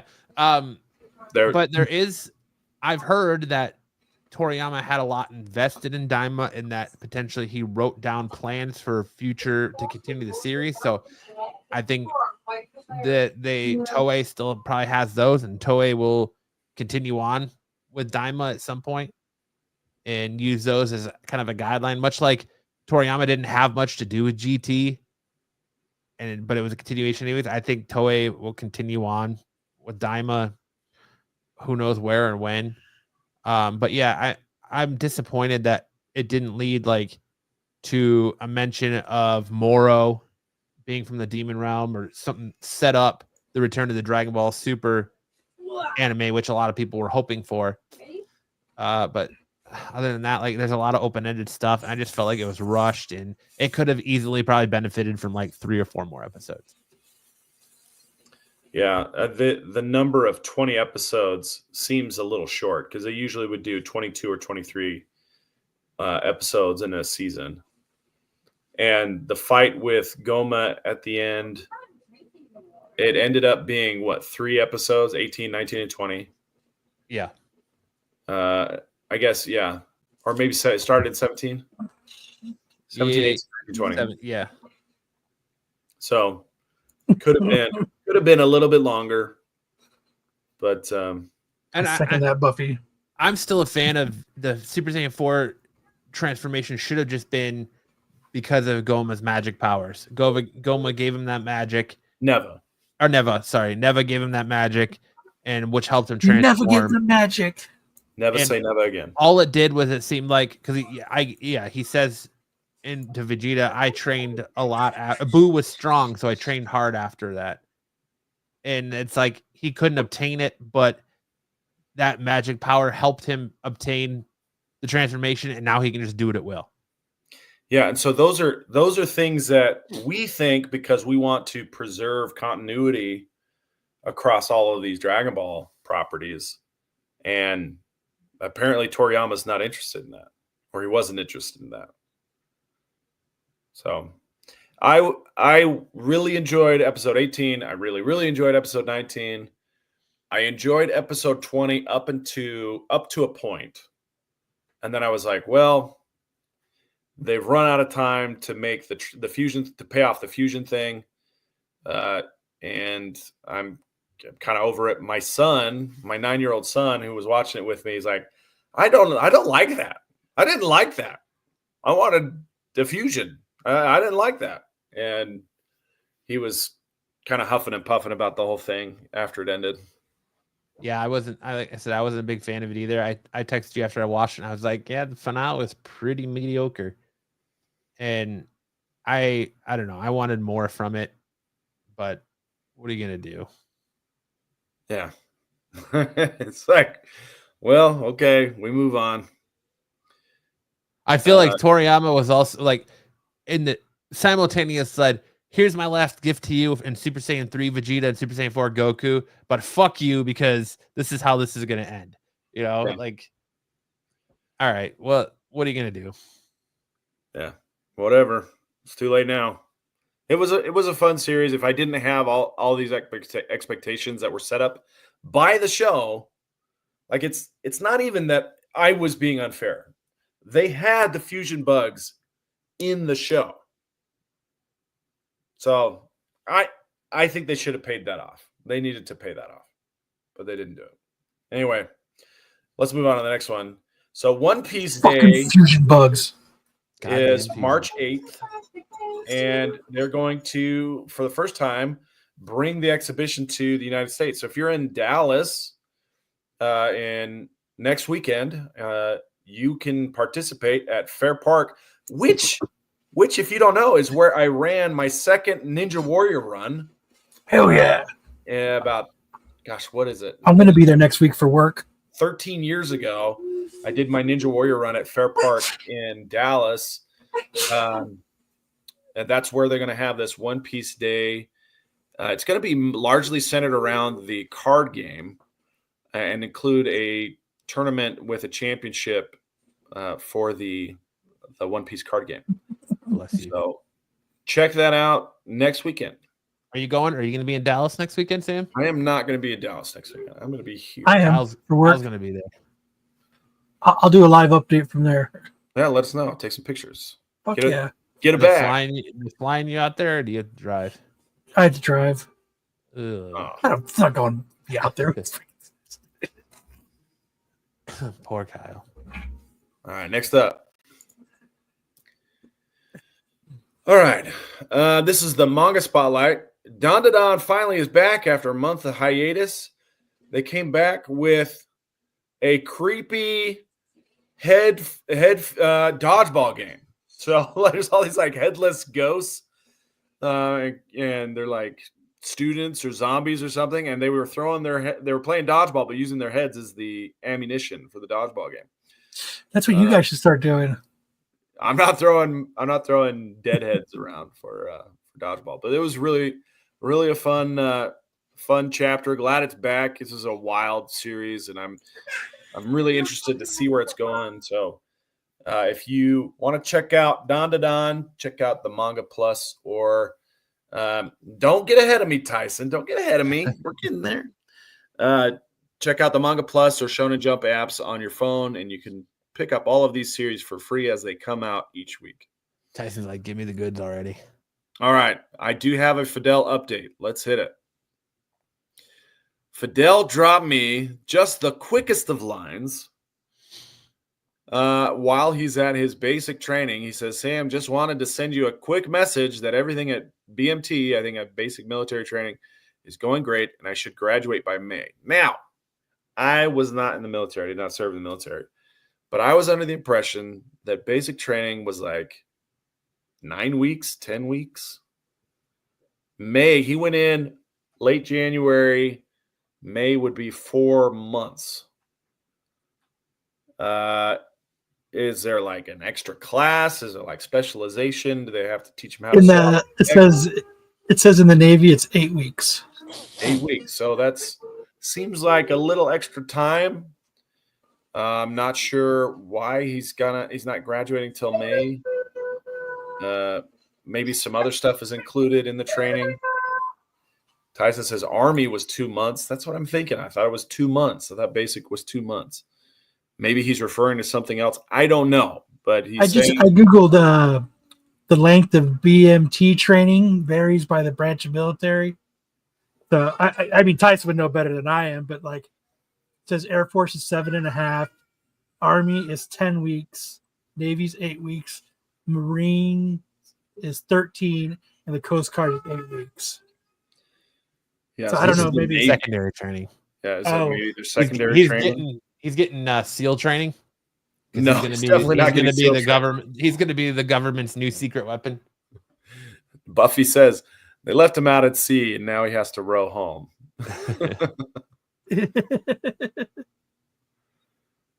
Okay, He so does it's have job job training. training. There's some extra training that's happening afterwards. Is that also included as They basic? got to teach him how to mop a floor because he said he couldn't test into any other position. So Yeah, he's doing some janitorial work. they got to teach him how to peel potatoes and They have to make clean sure he toilet. doesn't mix his bleach with any acid. Yeah. Can't mix cleaning products to have a fucking mustard gas. Yeah, So says let's see. Boot camp for the Navy is 10 weeks. And then 8 weeks for the BMI or BMT. Okay. Do they go together? Do you go one from See, one to the other? I thought those were the same thing. Boot camp and BMT are both basic. By his icon there and his gi with his white belt, they are training him to be an assassin. Well, that's from judo. That's his judo.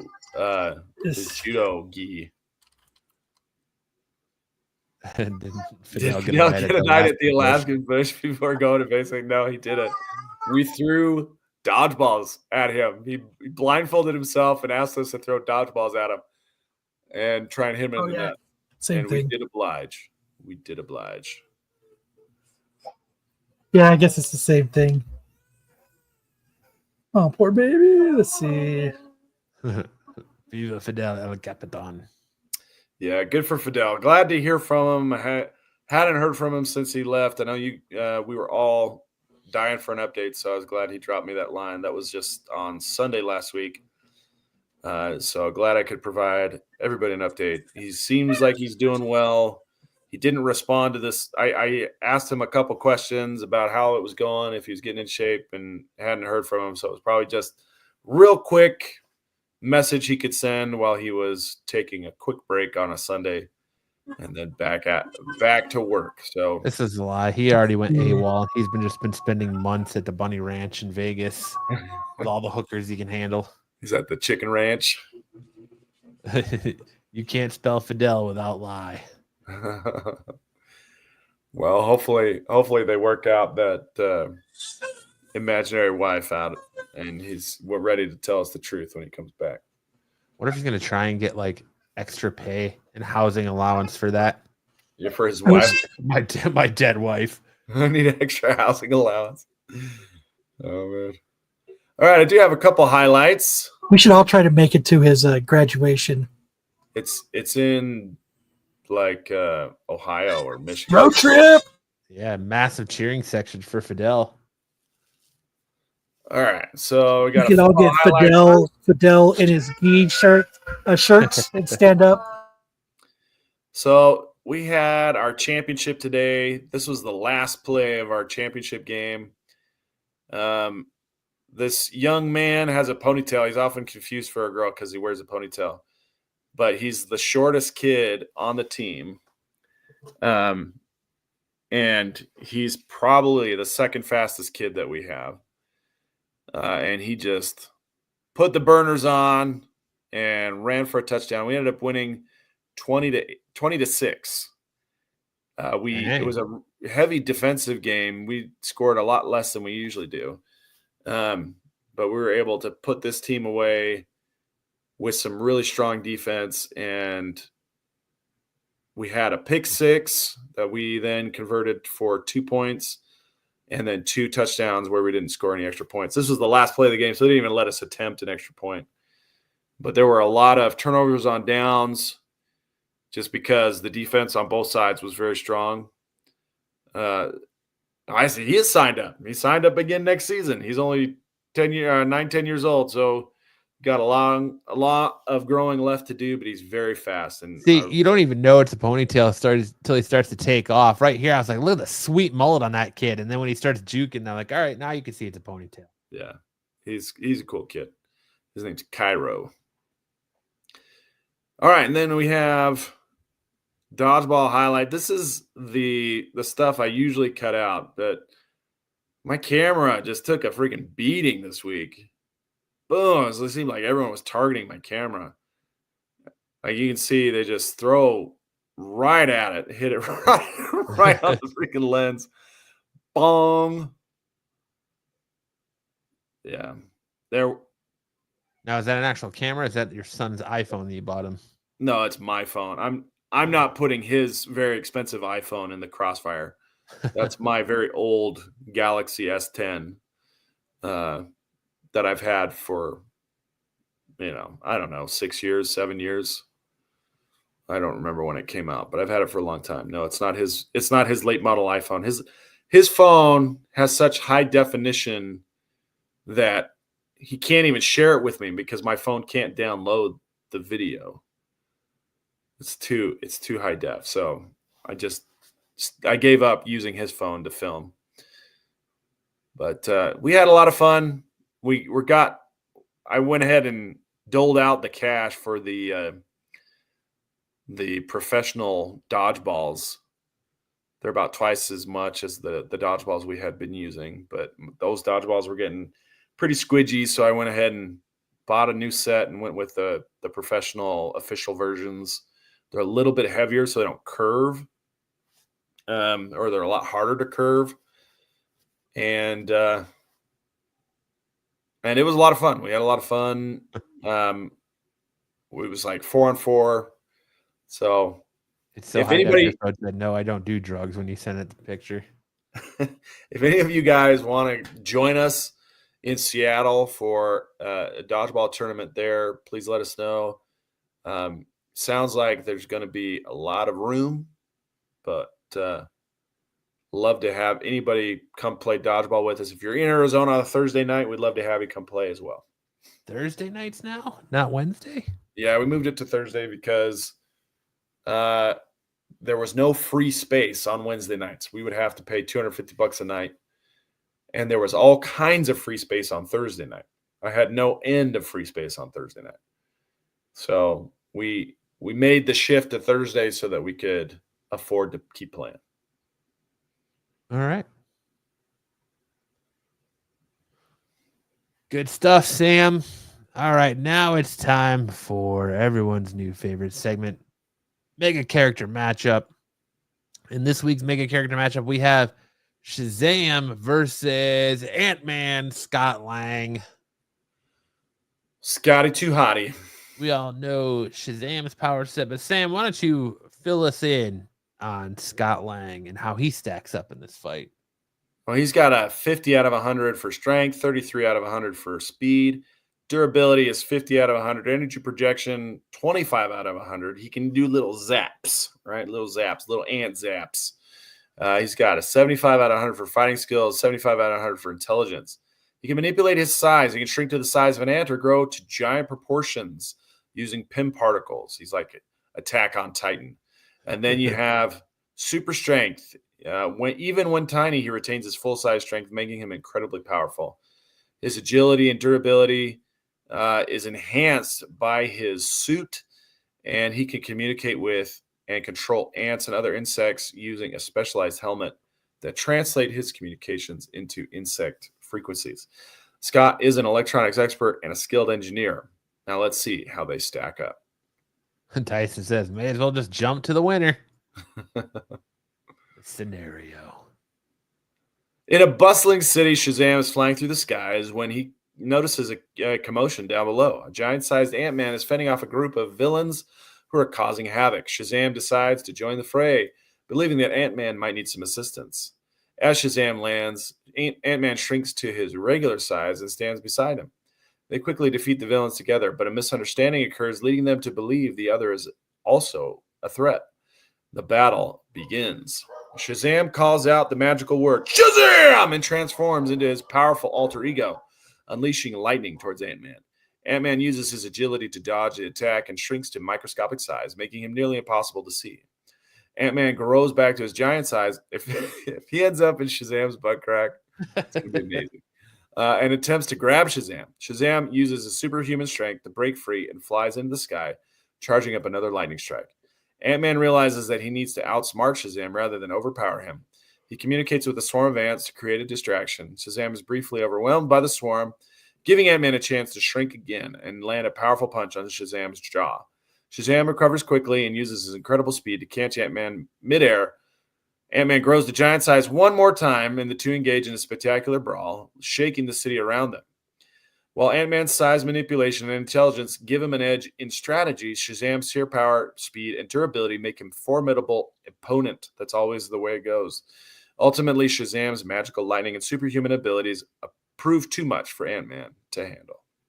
Shazam is your winner once again. Let's find out who Shazam is going to take on next week.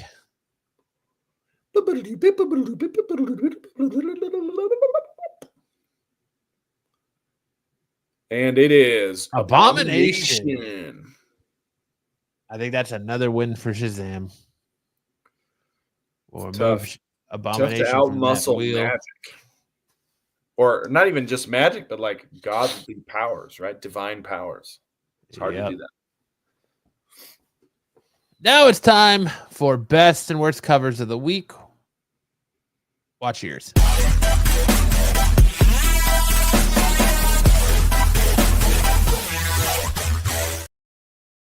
Kind of a light week this week on best and worst covers, but I think we got some good picks on there. First off, we have this Martin Akula Terrible. Wolverine. Terrible. Like, Terrible. it is very bad. Terrible. I don't know, like, Terrible. what's he licking off of his? There's not even any terrible. Everything, every single thing about it. There is nothing on there. Nope. Sam looks perplexed.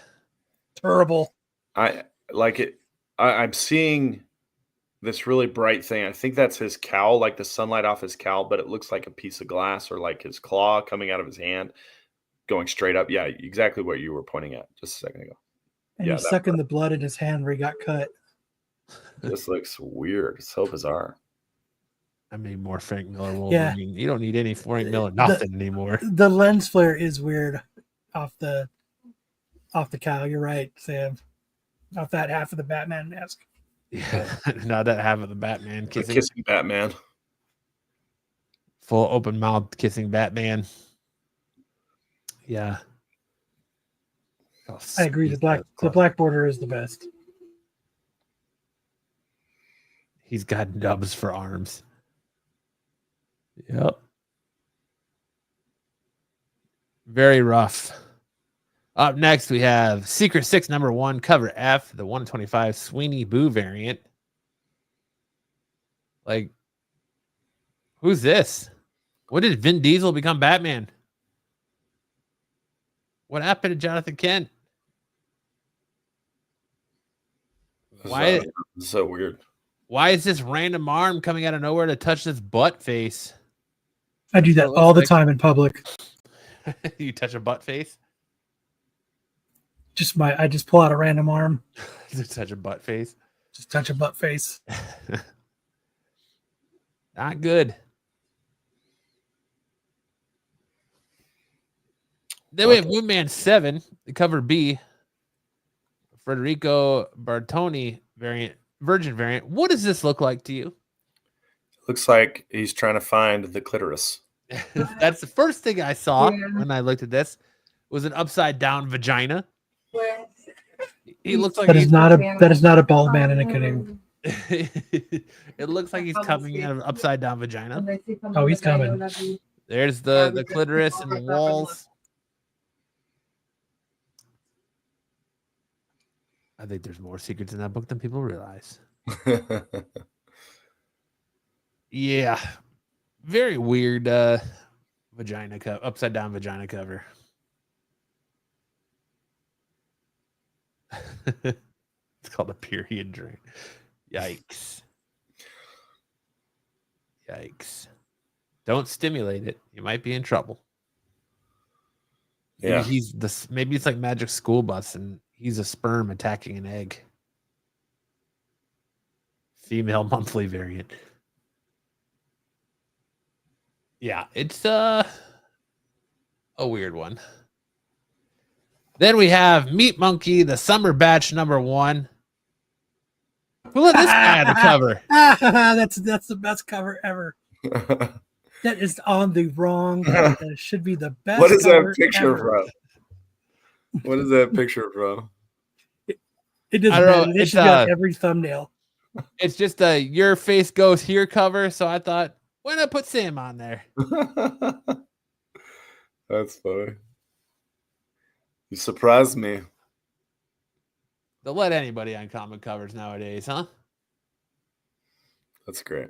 Looks like I'm digging into some monkey brains. He's on the wrong side of the moon. Is that Sam? That is Sam. You only get to use this move once a month. Yep, it is Sam. Just goes to show you they'll put anybody on a comic cover nowadays. Then we got our best covers of the week. We have this Ultimates number 10 In Hawk Lee Ultimate special variant for Namor. That's how Namor's supposed to look. Not whatever Namor gave us in the MCU. Dude, look at the water glistening off those fucking Oh, yeah. abs. Ooh. This The only one- thing he's missing is a cob. This one sent Bruce running Run into the comic store. to the comic store to make sure he asked if he could get a poster of this one. When the hell did Monkey Meat come out? Come on, guys, rev it up.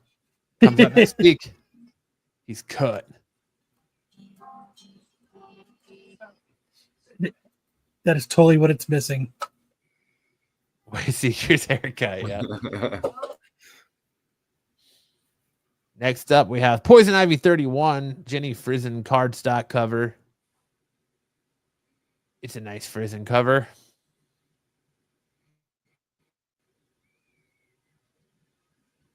Then we have another Frison cover, the Birds of Prey 19, Jenny Frison International Women's Day variant. Her doing the Randy Orton, if you're a wrestling fan. Screaming into nothings. They scream real loud in your ear. It sounds like a Friday night at Matt's house when his wife's telling him to go to the grocery store. No, it sounds like a Friday night at my house. What are you Eddie telling me to Burnett- slow down for? There's like 6 car lengths between me and that fucking car in front of me. Sounds like every night in my house when my kid wants more milk. Why did you skip 15 spots for this one? Then we have NYX number 9, the Fen Yang variant. I like this one, even though it looks like her claws are coming out of the bottom of her wrist instead of in between her fingers. Frison and Spears are tied for the most covers.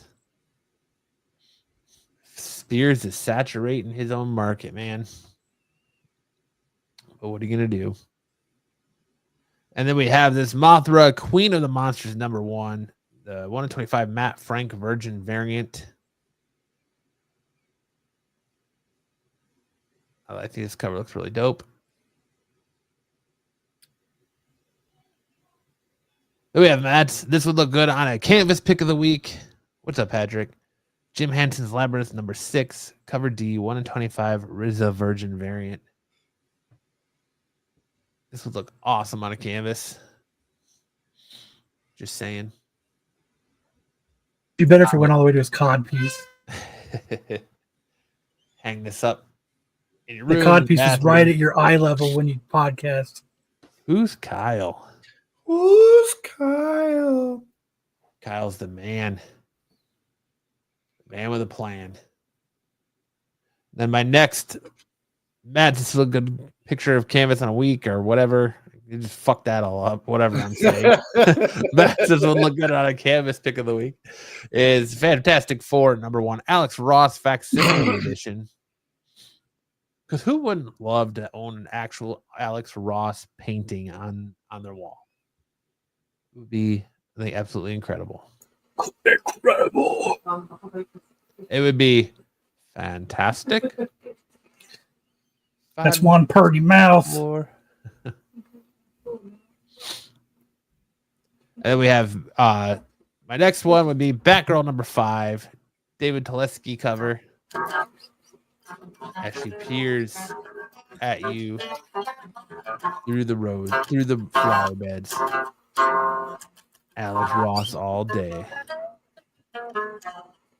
Well, there's a lot of these Matt picks of the week. That's the I last know. one. Now we've got our Don't Mind Me, Just Ate Taco Bell cover of the week. Absolute Superman number 5. Rafa Sandoval cover. That We was the call that a grandbaby blowout. today. That's called a blowout. Yep, that was the grandbaby today. They even just threw the outfit away afterwards. It went everywhere. All the way up to the hair. Oh man, that's terrible. Up to the hair, huh?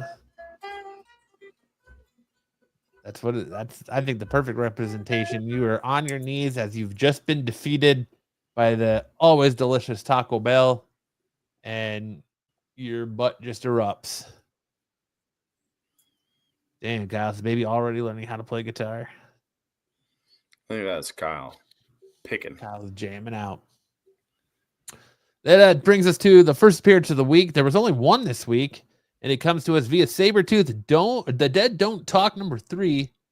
First full appearance of Dragonfire. She was at speculated new Iron Fist from last month. Buffy says he lost that battle. He absolutely did. Yes, he did. So that is our only first appearance of that week. Now we come to Matt's comic book picks of the week. This week I'm going with, listen, if you're, again, I said it last week, if you're not reading Jason Aaron's run on Ninja Turtles, you need to, because it is fantastic. Juan Ferreira's art is amazing in this book.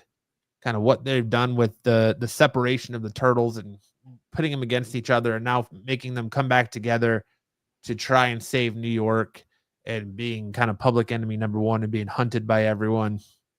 It's been a fantastic read. The first 7 issues have been great. I look forward to this every month now. It's been a while since the Turtle Books kind of fell off on the IDW stuff, and then once this reboot and Aaron's took over, it's been so good. No, there's not a first appearance in the Turtles issue. The family reunion hasn't exactly gone as planned for the Turtles, even if they could put up their sibling feuds aside. There's no time for the brothers to celebrate, hunted by a new enhanced police force led by the relentless DA. The Turtles brothers must endure their worst gut punch yet. New York City is no longer safe for the TMNT, forcing the mutant heroes to take drastic measures, relocating to sewers in New Jersey. DA, the Turtle Brothers. Harmonious Hail. Hieronymus. Yeah. Yes, Donatello does think that Splinter is a dead rat on his shoulder. Like I said, it's very good. The good writing. I love how Donatello spent years in a gulag and now is all like malnourished, and he was always the tech one. He's all malnourished and crazy now. Donatello does machines. And it's interesting the way he has the way that Juan Ferreira draws the interactions between the turtles when they start fighting amongst each other and punching each other in the face and knocking teeth out of each other. It's like I said, it's been so good. If you're not reading it, I can't recommend Jason Aaron's run on Teenage Mutant Ninja Turtles enough. And that brings me to my next one of the week, which was Ultimate Spider-Man number 14. We're coming to the conclusion, or maybe conclusion, I don't know. Yeah, I would say it's conclusion of the Kraven the Hunter storyline, Spider-Man versus Kraven the Hunter. After the horrors Peter Parker and Harry endured during Kraven the Hunter, in the last issue, Spider-Man and Green Goblin turned the hunter into the hunted, but are they still prey in someone else's game? In this run, does he get lion blood? He does not, no. Oh, that's good. Nope. But you do get a shocking death at the end of this issue. So this Ultimate Spider-Man run is probably the only good thing in the Ultimate in the Ultimate Universe still going, other than maybe it depends on your opinion on Ultimate Wolverine. I've enjoyed it so far. I know Marco hasn't enjoyed it as such, but there's still the jury's Marco out on doesn't whether he enjoy actually anything. Yeah, that's to say the jury's still out on if he's actually reading comics or not. But I'm enjoying the Ultimate Spider-Man stuff still, especially this Kraven the Hunter storyline. And that's it for my comic picks of the week. Now we go into which is better. Which song did Sam sing better? And this week we have Bare Naked Ladies 1 week Awesome.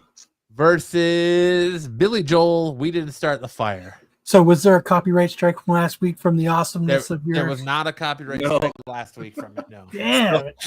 Still working I on think it. you're going to get one with the Bare Naked Ladies, though. There's just Yeah, I think something so. that tells me that it's just here.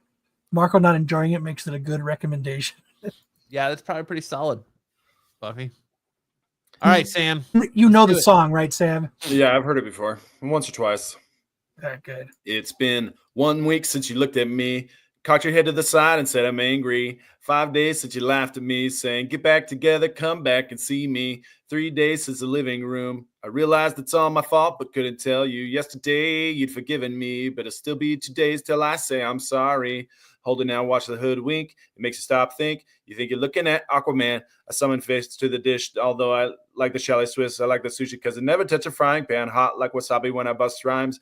Big like Leanne Rhymes because I'm all about value. Bert Camper's got the mad hits. You try to match wits. You try to hold him, but it busts through. Gotta make a break it, take a fake it, stick it, make it shake like a vanilla. It's the finest of the flavors.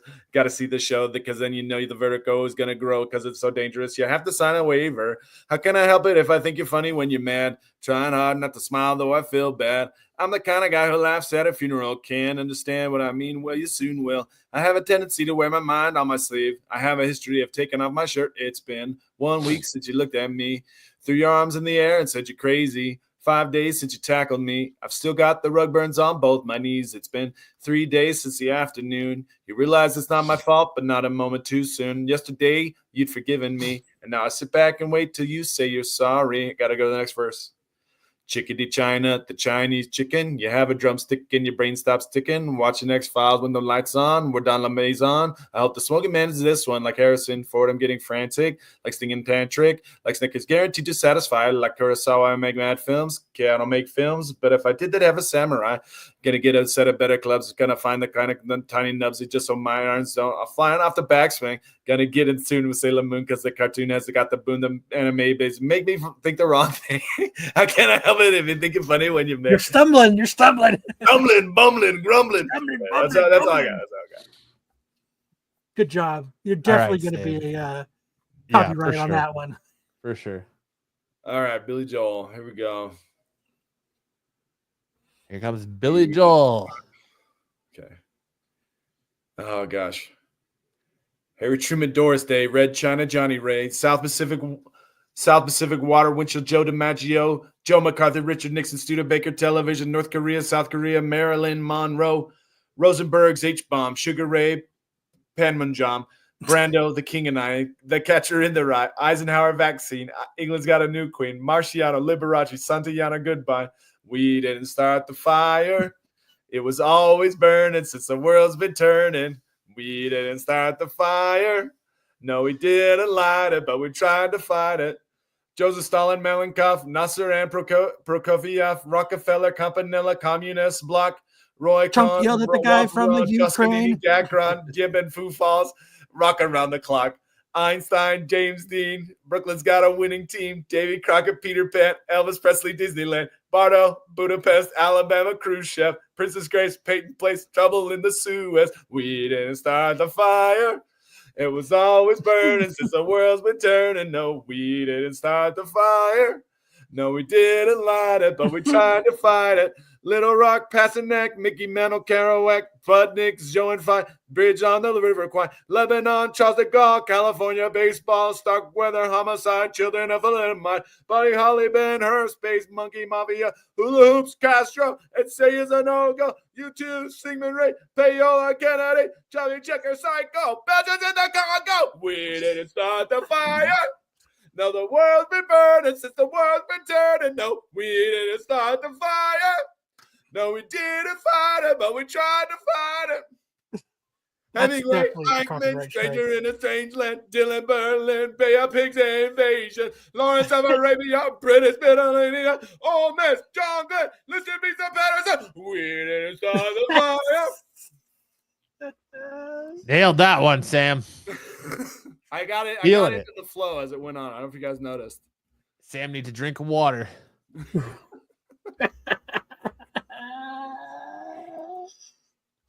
Whew. Whew. Right. All right. And that brings us to Hollywood assholes. Watch your ears.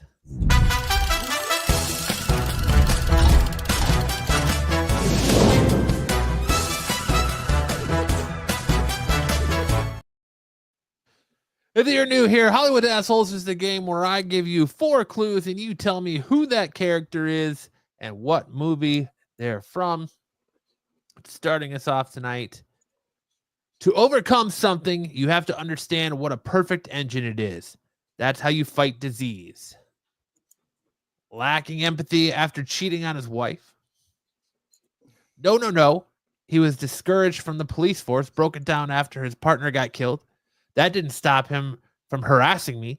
He convinced himself that I must have somehow been involved with the murder, and you helped him. You took money from him to invade my privacy. How could you do that? Okay, this patient has an inoperable frontal lobe tumor extending across the midline, started as colon cancer. The patient had come in for a standard checkup, which we were able to monitor the rate at which his condition is declining. Oh my gosh. I have absolutely no idea. Let's see. Is this from? Sam needs that pure crystal clear water from the Grand Canyon. Yeah, heck yeah. Is this from The Departed? It is not from The Departed. There's not enough Boston accent in it to be from The Departed. Oh, is it from Heat? It is not from Heat. It's a cop movie though, right? Like It is It's not. from that movie with Leonardo DiCaprio where they're on the island. It is nope. It is a. Another I'll island? give you another. It's a horror movie. horror movie. Saw? Is this from Saw? It is from Saw. Yes, it's Oh. Lawrence Gordon from the first Saw movie. He was a dick.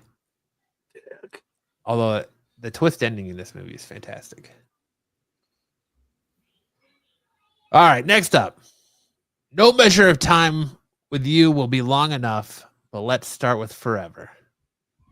You're like my own personal brain of heroin.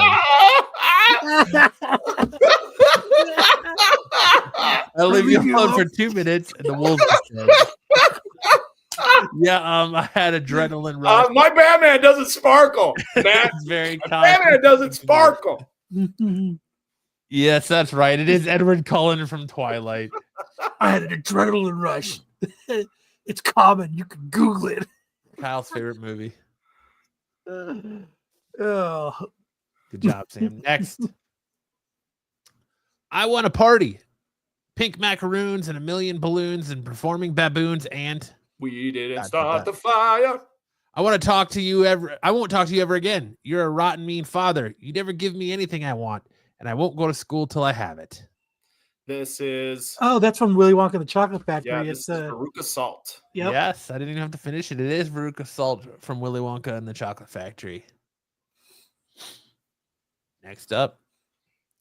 Upon the screen is a woman with her breasts hanging out. You That ain't says even breast- bothered to look. Breastises. You just been clocking me. Now I know I'm pretty. That's but I ain't that's as pretty as a couple of titties. that's True Romance. It's what's his name?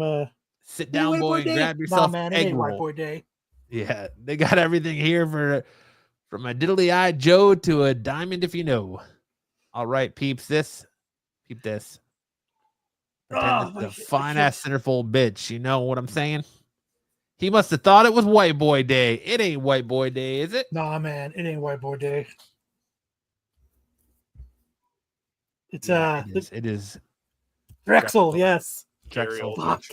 romance. fucking love that movie. Good job. Even though this looks like a butt. His scar looks like a butt. What? The boy. Good job, Like his guys. second best role. That leads us into our Who Said It That quote of the week. And that goes to Dom. She's actually rubbing her bunko juice in your beard. Good job, Dom's Dom. always saying crazy off the wall shit. I like when he got all mad when he originally used that pic because he said he never made that face. Like, here's the photo. He thought we photoshopped him making that Here's the face. photo. It's a photo Like, of you I- in a Target, Dom. I don't think we Like- photoshopped it. Marco actually called me because Dom was mad about this picture. It's Dom's It- publicly available Instagram. Yes, that's what I said. I took it right off his IG. He said he would never make that face, and we fucking photoshopped it to make him look dumb or something like that. And This is publicly available. This is I was like, this is out there. Marco, go look on his IG. And I ended up screenshotting the actual post, Removed from your IG. sending Dom. it to Marco. Took it right off your IG, Dom.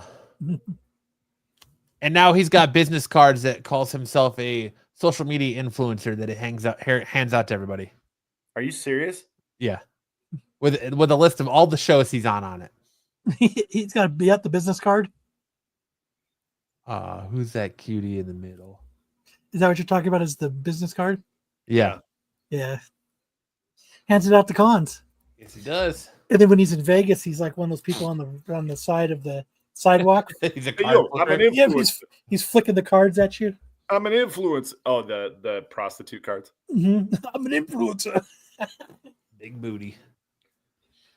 That would be a great Photoshop work if it was. Some of Matt's best. All right. Now it's time for the last segment of our show. That segment that makes people say, I don't want to talk about hot chicks and dudes. I want to talk about comics. It's time for Craigslist Misconnections.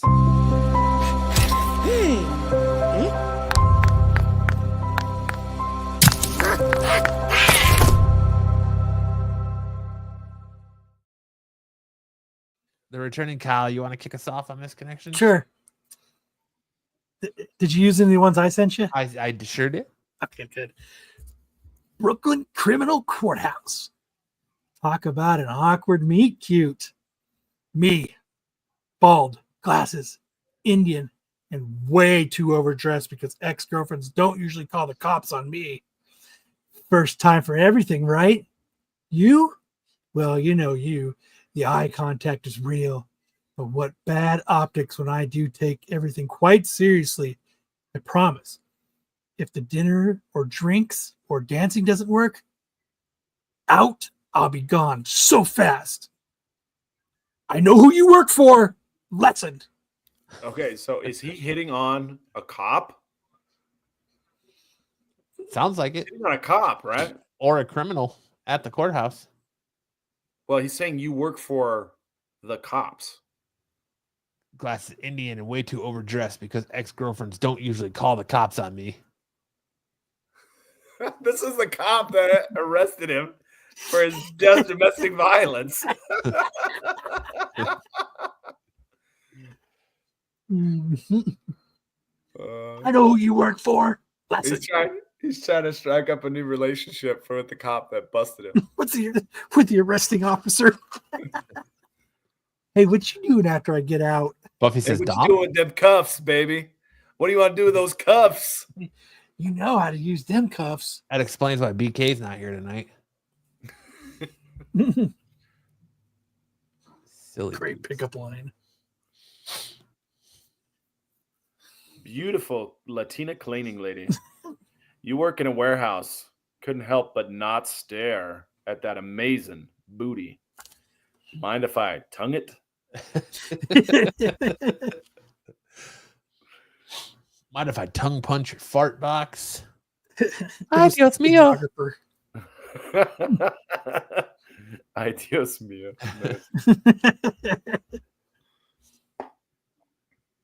Hawk Tua. Does anyone want a Hawk Tua and spit on my thing? No.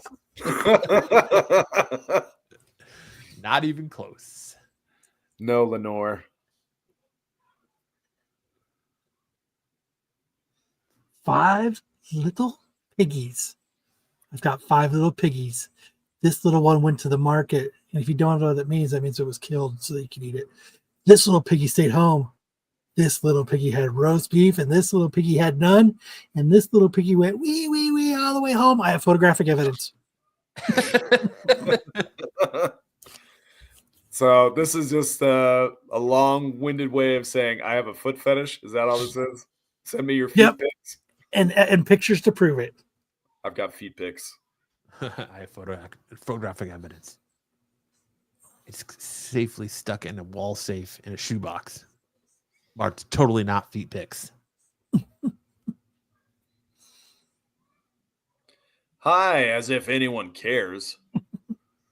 I'm male, 33, autistic as fuck. Never had a girlfriend or learned to drive. I am unattractive, but still have high standards for women and will not accept anyone under a 10. Dude, he's coming at him with the hard sell. This is the hard sell. Interested? I didn't think so. I didn't think so. He brought himself up and shot himself down right in the same fucking head. He's so self-destructive, man. He doesn't even give himself a shot. If anyone Shit cares. was done before it started. He's autistic as fuck. Yeah. Well, Never had a girlfriend or learned to drive.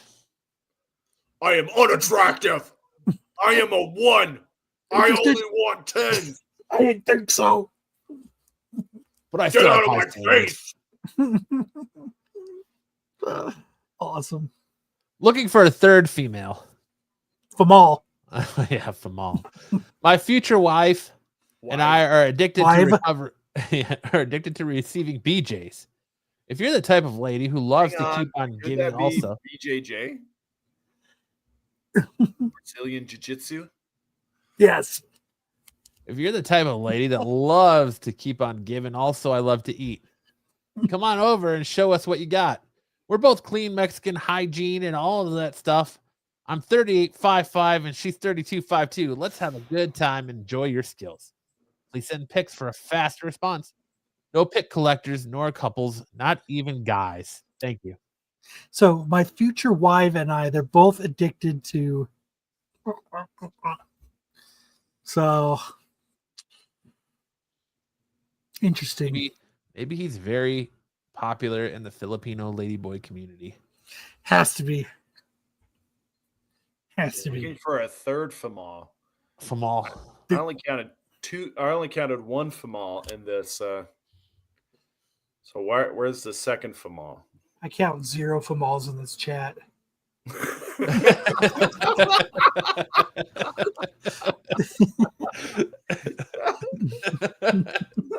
Oh fuck! I missed you on here, Kyle. Jesus Christ.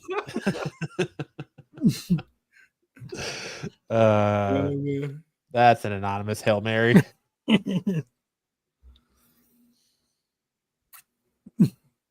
Do you like lettuce? Devil's lettuce, that is, or whatever you're into. All I ask is access to your precious cookie. Precious. My I want your precious cookie, Show me and I will your give you giant. the devil's lettuce. Or if you're into something else, I'll give you that too. And that's it. That is our last misconnection tonight. That is the end of our show. Fucking Kyle finishing strong with 0 famals in the chat. I'm not wrong. You are not wrong. But thank you so much for everyone hanging out tonight. Make sure to check out all the other content on the channel. Make sure to check out tomorrow night with the Star Wars show, where I'm sure Dom will give us another riveting rant about Kathleen Kennedy. Make sure to check out all the programming throughout the week, all of Pete's shorts. Check out the Pete, Marco, and Dubba O Wednesday nights on the Tax Show. Make sure to check out I don't like devil's lettuce, but I love deviled eggs. Make sure to check out me, Dom, and Sticks Thursday night over on my channel, on the Absolute Geek channel, for Off the Mat, our new wrestling podcast that's going really well. Make sure to check out Pete's Hot 10 list on Fridays, as well as the Boys on the Qualified, which leads you right back to us to here next week on Saturday Night Special, hopefully with another return appearance from the one, the only, the man everybody missed, Mr. Kyle. Can't say I'm missing him. Show Kyle some love with hashtag we miss you, Kyle, in the chat. And make sure that if you want to catch up on the show, you can now listen to it on all of your podcast audio platforms as well. SNS is now able to make sweet, sweet vocal love to your ears on your You favorite upload it now? podcasting platform. I do. This is great to see you, Kyle. Everybody loves. Hashtag we miss you, Kyle. Zaggy, just a bunch of blue whales, it looks like. Cookie Monster? Oh, maybe that is Cookie Monster. Cookie. But yeah, we miss you, Kyle. See, Kyle, you're missed. Everybody loves him, Kyle. Wait, 2 weeks in a row. Hell yeah, need more Kyle. Yes. Bill Murray was on Rogan. Awesome. Yeah, Sam, take us out with some words of wisdom.